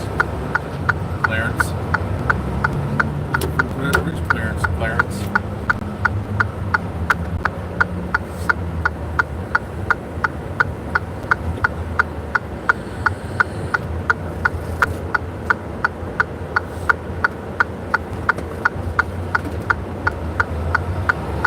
Bridge clearance. Clarence.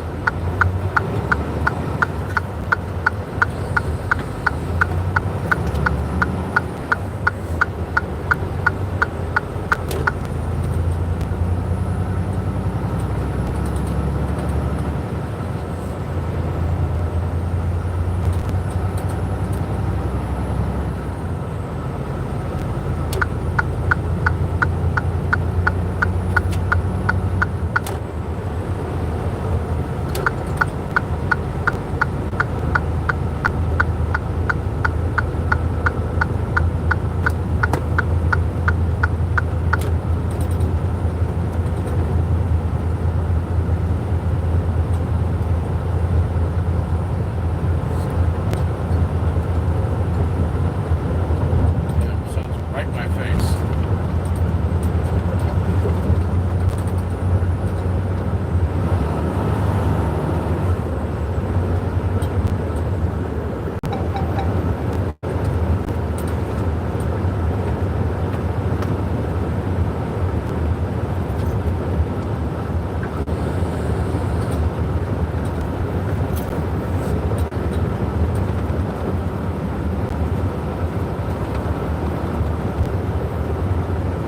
I just stayed right where I was.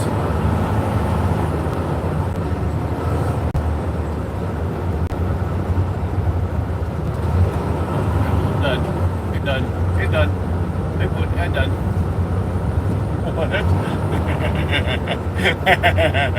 It done. No done. It done. I'm kidding. Yeah, the load's done. I'm just goofing around. I'm just walking, goofing around. Yeah, the load's done.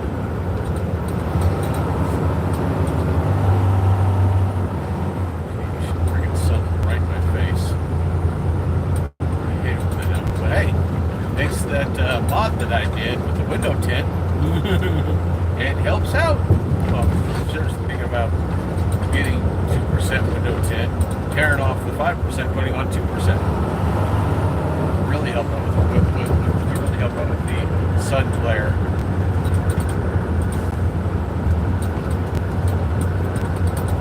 It's nice, it helps, but not nearly good enough. So I'm seriously thinking of redoing it with darker tint, like 2%.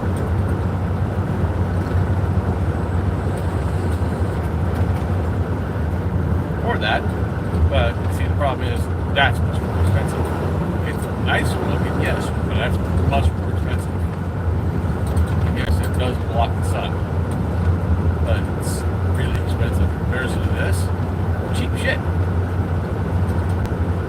And what's done right, not only does it look good, but it also blocks out the sun, or it helps block a good part of the sun. I mean, you can still see past it, and that's the bonus.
back to the fuel station because I just got done offloading. Yeah, what's wrong with your headset?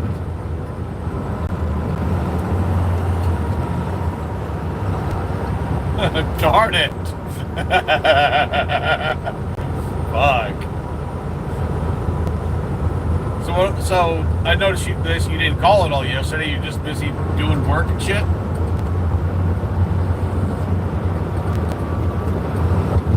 Ah, fun. So how much did you make this weekend? No, how much did you make this weekend?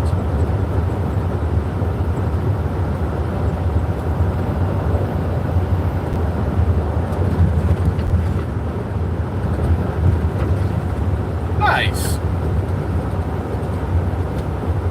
Heck yeah. Yeah, I bet you noticed that picture I sent you. I was finally able to get that fridge loose because it was kind of jammed in place. Finally able to get it loose. I basically threw it up on top of the top bunk. I also basically screwed a piece of that metal up top so shit doesn't come flying down. So now, technically, I can put my computer down there and start playing. Do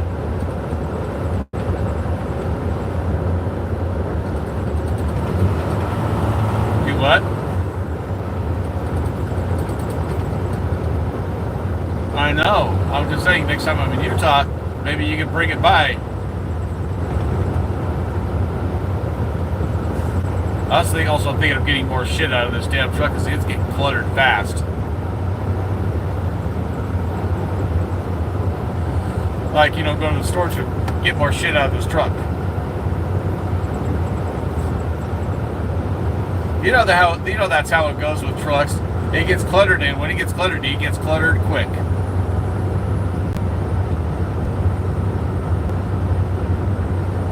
Yeah, the curse of a trucker gets cluttered quick. Also, next time I'm back in Utah, I'm also going to go get some more clothes.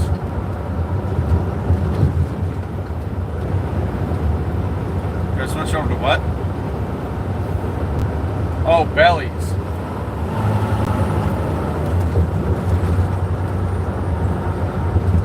Yeah, job's a job. Yeah, right now I'm just sitting here waiting on another damn load. No text message yet. Oh, and get this. I ended up doing a load for TQL and I wasn't supposed to. So you know what? You know what fictitious name they gave me so I could do a load for TQL when I wasn't supposed to? They said use the name Tay, T-A-Y. I'm like, okay. I'm surprised they didn't catch on because I still have the same fucking phone numbers that I had before. I'm surprised they didn't catch on because of the phone numbers.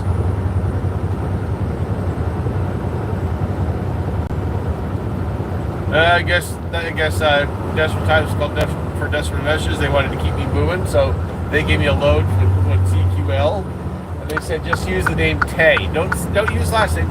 Just use the name Tay. I'm like, okay. It sounds sketchy, but okay.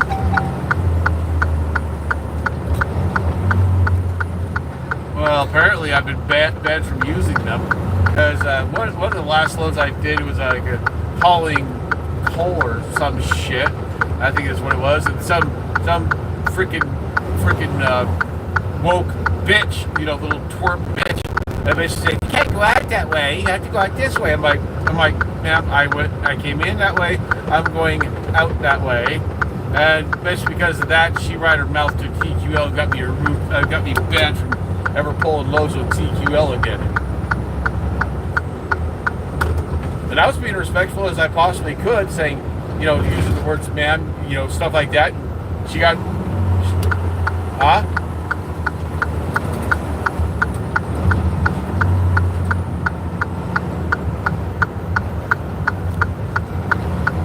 Yeah, well, all because of some woke little bitch.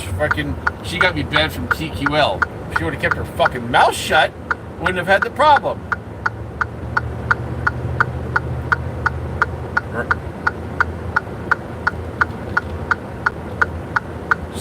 she basically said, "You're not supposed to go out that way." I'm like, ma'am, I came in that way. I'm going out that way. And she just looked like one of those woke cunts because she was wearing like all different kinds of, like rainbow colored shit, and she just had this attitude of like she's part of the woke culture. Fuck that. I'm like, ma'am, I came in that way. I'm going out that way. She's like, you're supposed to go out this way. I'm like, ma'am, I came in this way. I'm going out this way.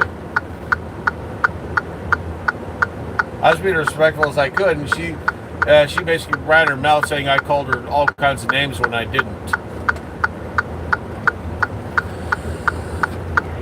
I used words like ma'am. How is that offensive?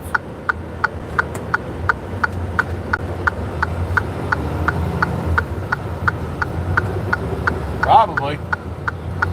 But I was trying to be as respectful as I possibly could. It's like, say for example, your wife. I walk up to her and say, how's it going, ma'am? How's she going to take offense to that? She's not.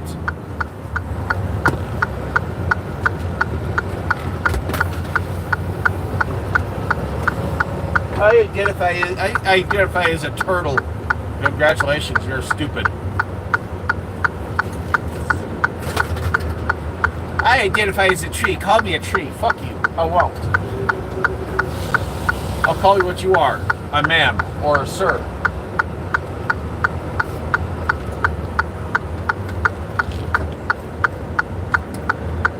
Okay, now to try to find a decent parking spot while I wait on my next damn load.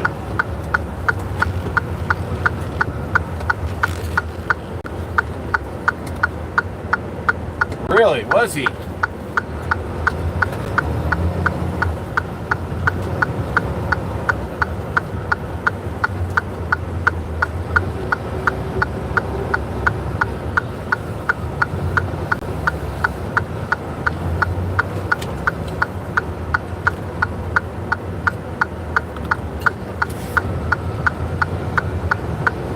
Already proved your salt several times over.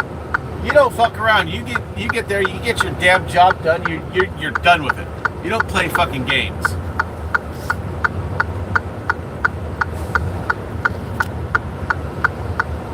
Yeah, you're always doing your damn job.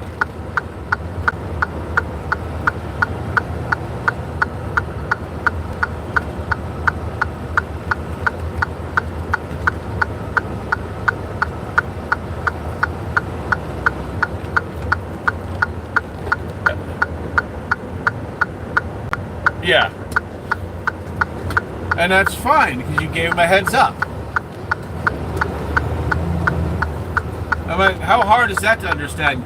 You called, you told him, say, hey, can't make it, sick as a damn dog. What is he going to do? Tell you to get your ass into work anyways? No.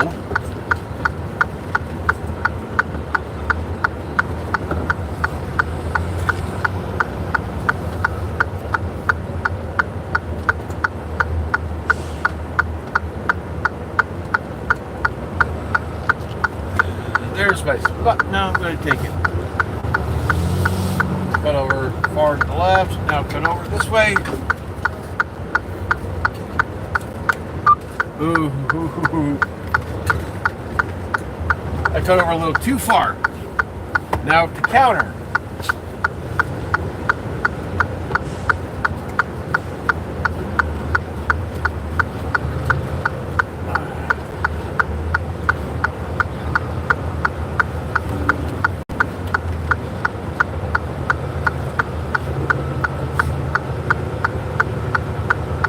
Hey, you know what you should start doing? I mean, not to get you kicked off the property, but what you should do is start kindly and jokingly give those guys at the fuel out and start giving them crap about kicking me off the property.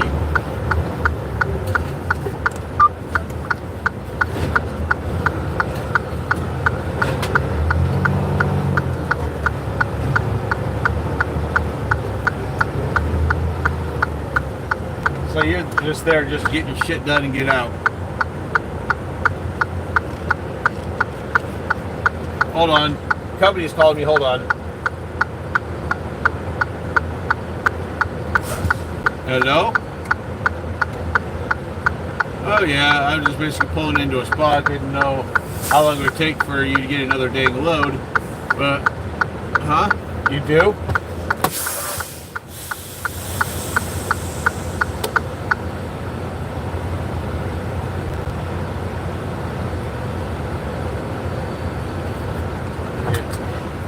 Not another TQL, is it?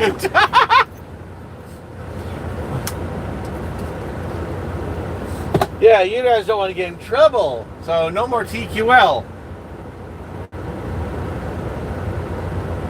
That was all on Octavian. Yeah, that was a desperate move. It's like, hey, watch your P's and Q's, Tyler. And so only a number, no address, huh?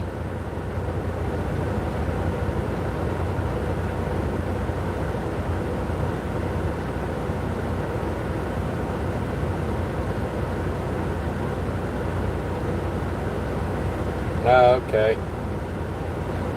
Kind of hard to figure out where the heck I'm picking up or whatever. I can figure it out by Granite City, Illinois. I can get close to there.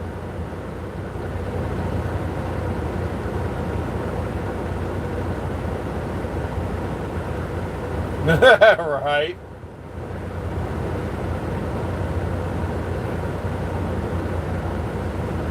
Okay. All right. Thank you. All right. Bye.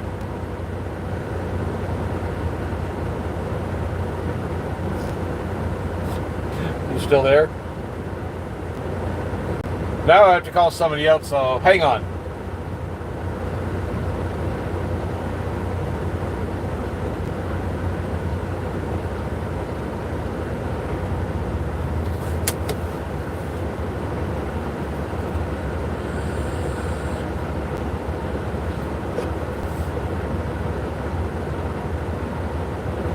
Is this Jesse, I guess? Hey, this is Tyler with Mitus. I was told to give you guys a call for the address or something where I'm supposed to pick up a load.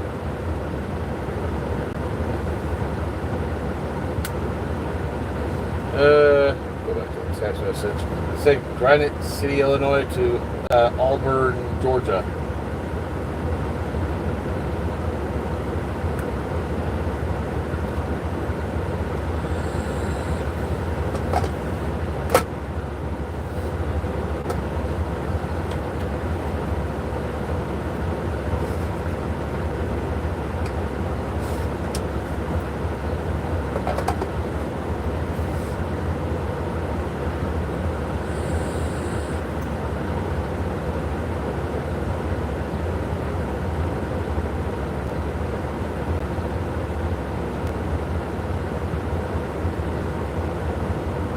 Yeah, I'm back over at the pilot. I had to come back here. Where I just got done dropping there. Like, as soon as you get offloaded, please leave. I'm like, okay. So I came over to the truck's off. So I came back to the truck stop where I parked for the weekend.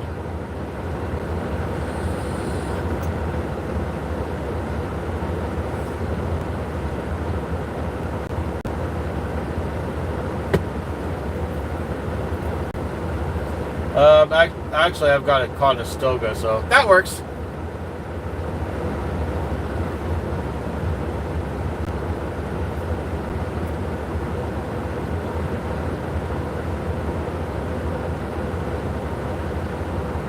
Yeah, so do you know what the weight's going to be? Okay. 53 foot spread.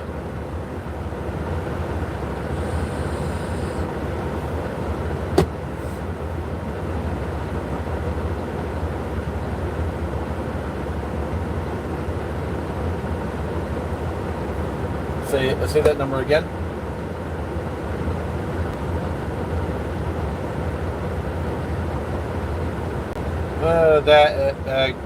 Yeah.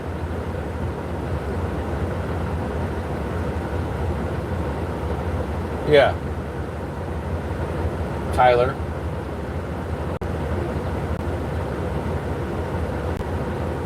Well, that number is actually meant for more for the tracking. I don't want freaking tracking or whatever being done on my main phone. I mean, it's kind of paranoid or whatever, but I don't want it on my main phone. That's why I have a second phone meant for tracking.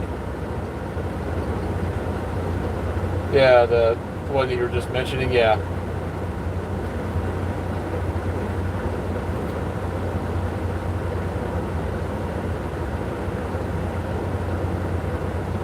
Typical stuff like this, check in, call, say, hey, where are you now? Da da da. Just typical crap like that.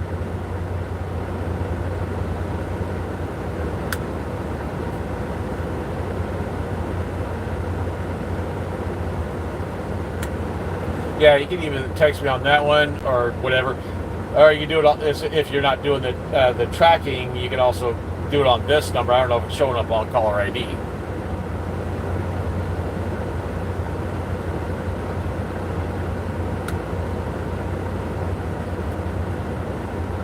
Yeah, that's my main number. That's the other number that I use for tracking. I mean, obviously, some companies don't care as long as they can track it, and that's what the other phone number is for.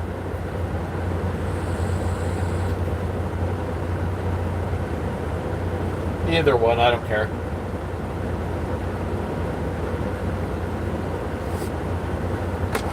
All right, thank you. All right, thanks. Bye.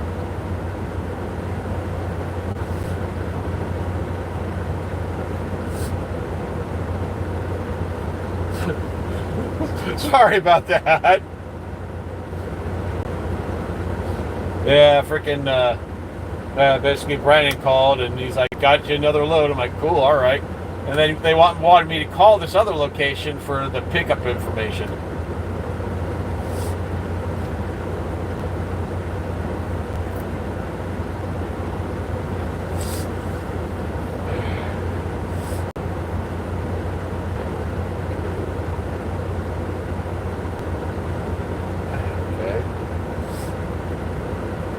Shoot me a message.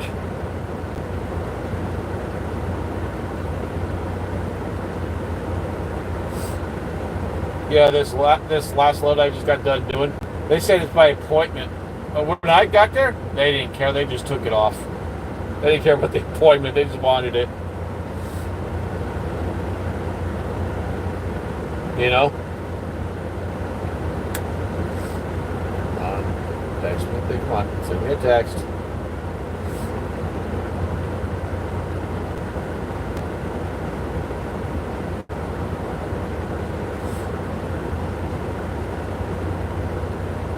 You what? Oh, I thought you said something else.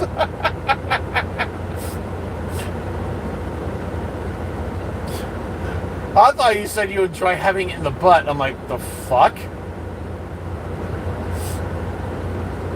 I'm like, that came out of left field.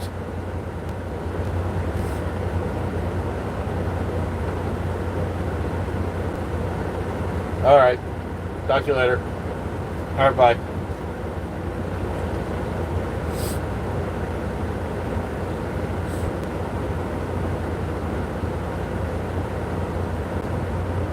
It's not an address. Yeah, that didn't tell me shit.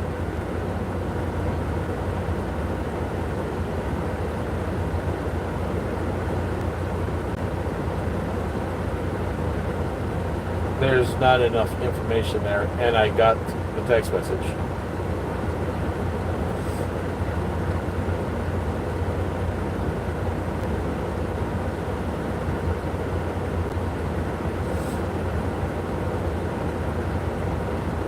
I need addresses.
send me an address. There's the catch. Yeah, there's the catch. Can't go pick it up if they don't give me an address.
I guess that pickup address did work. It just doesn't look like a normal address.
Oh, stupid.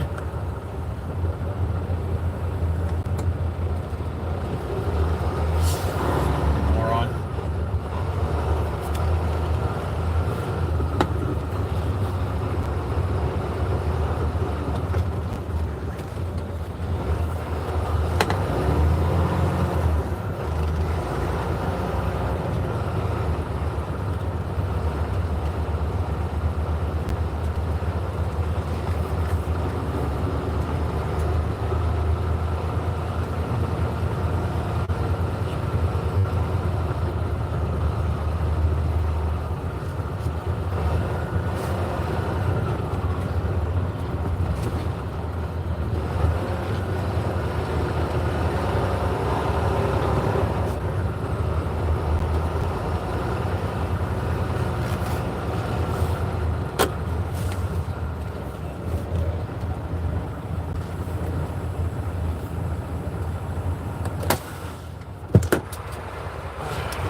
Hello?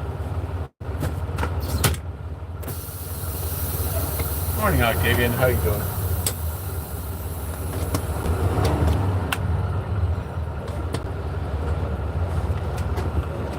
I what? Yeah. Yeah, I just had to go and use the restroom, but over here at the fuel station. But now I'm heading over now.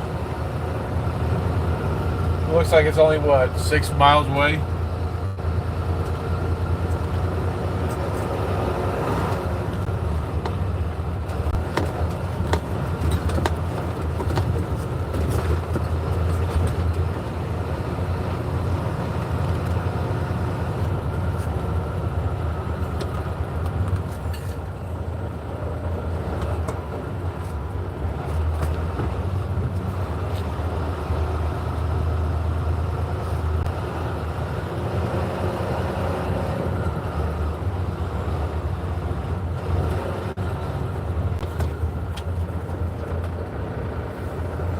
Okay.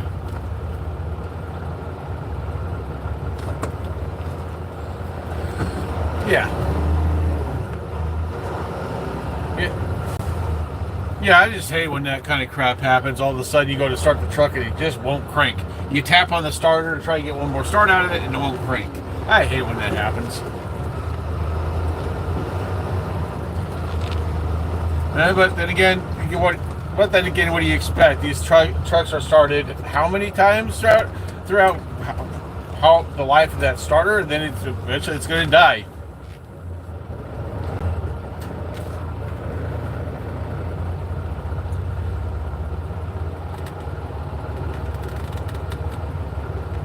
Okay.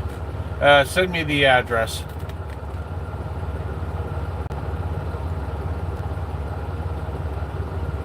Alright, sounds good, sir. Alright, bye.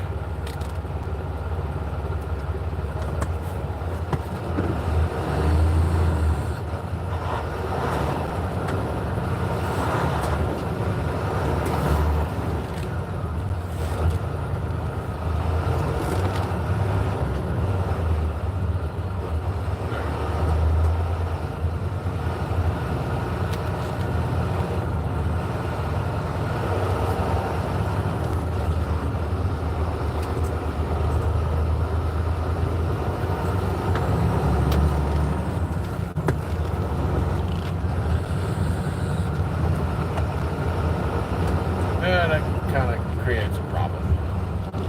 You can't start the engine and turn the wheel, and that kind of creates a problem. I kind of can't get under there. Well, I'm going to have to disconnect the battery in order to not create a short circuit, or basically, or not fry me, because I'm a power. And then I got to figure out a way of getting under there. Unbolt the sumbitch, and it's heavy. Unbolted, disconnected power lines. Carefully pull out the old one because it is going to be a heavy motherfucker. Yeah, they usually are.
that didn't hold for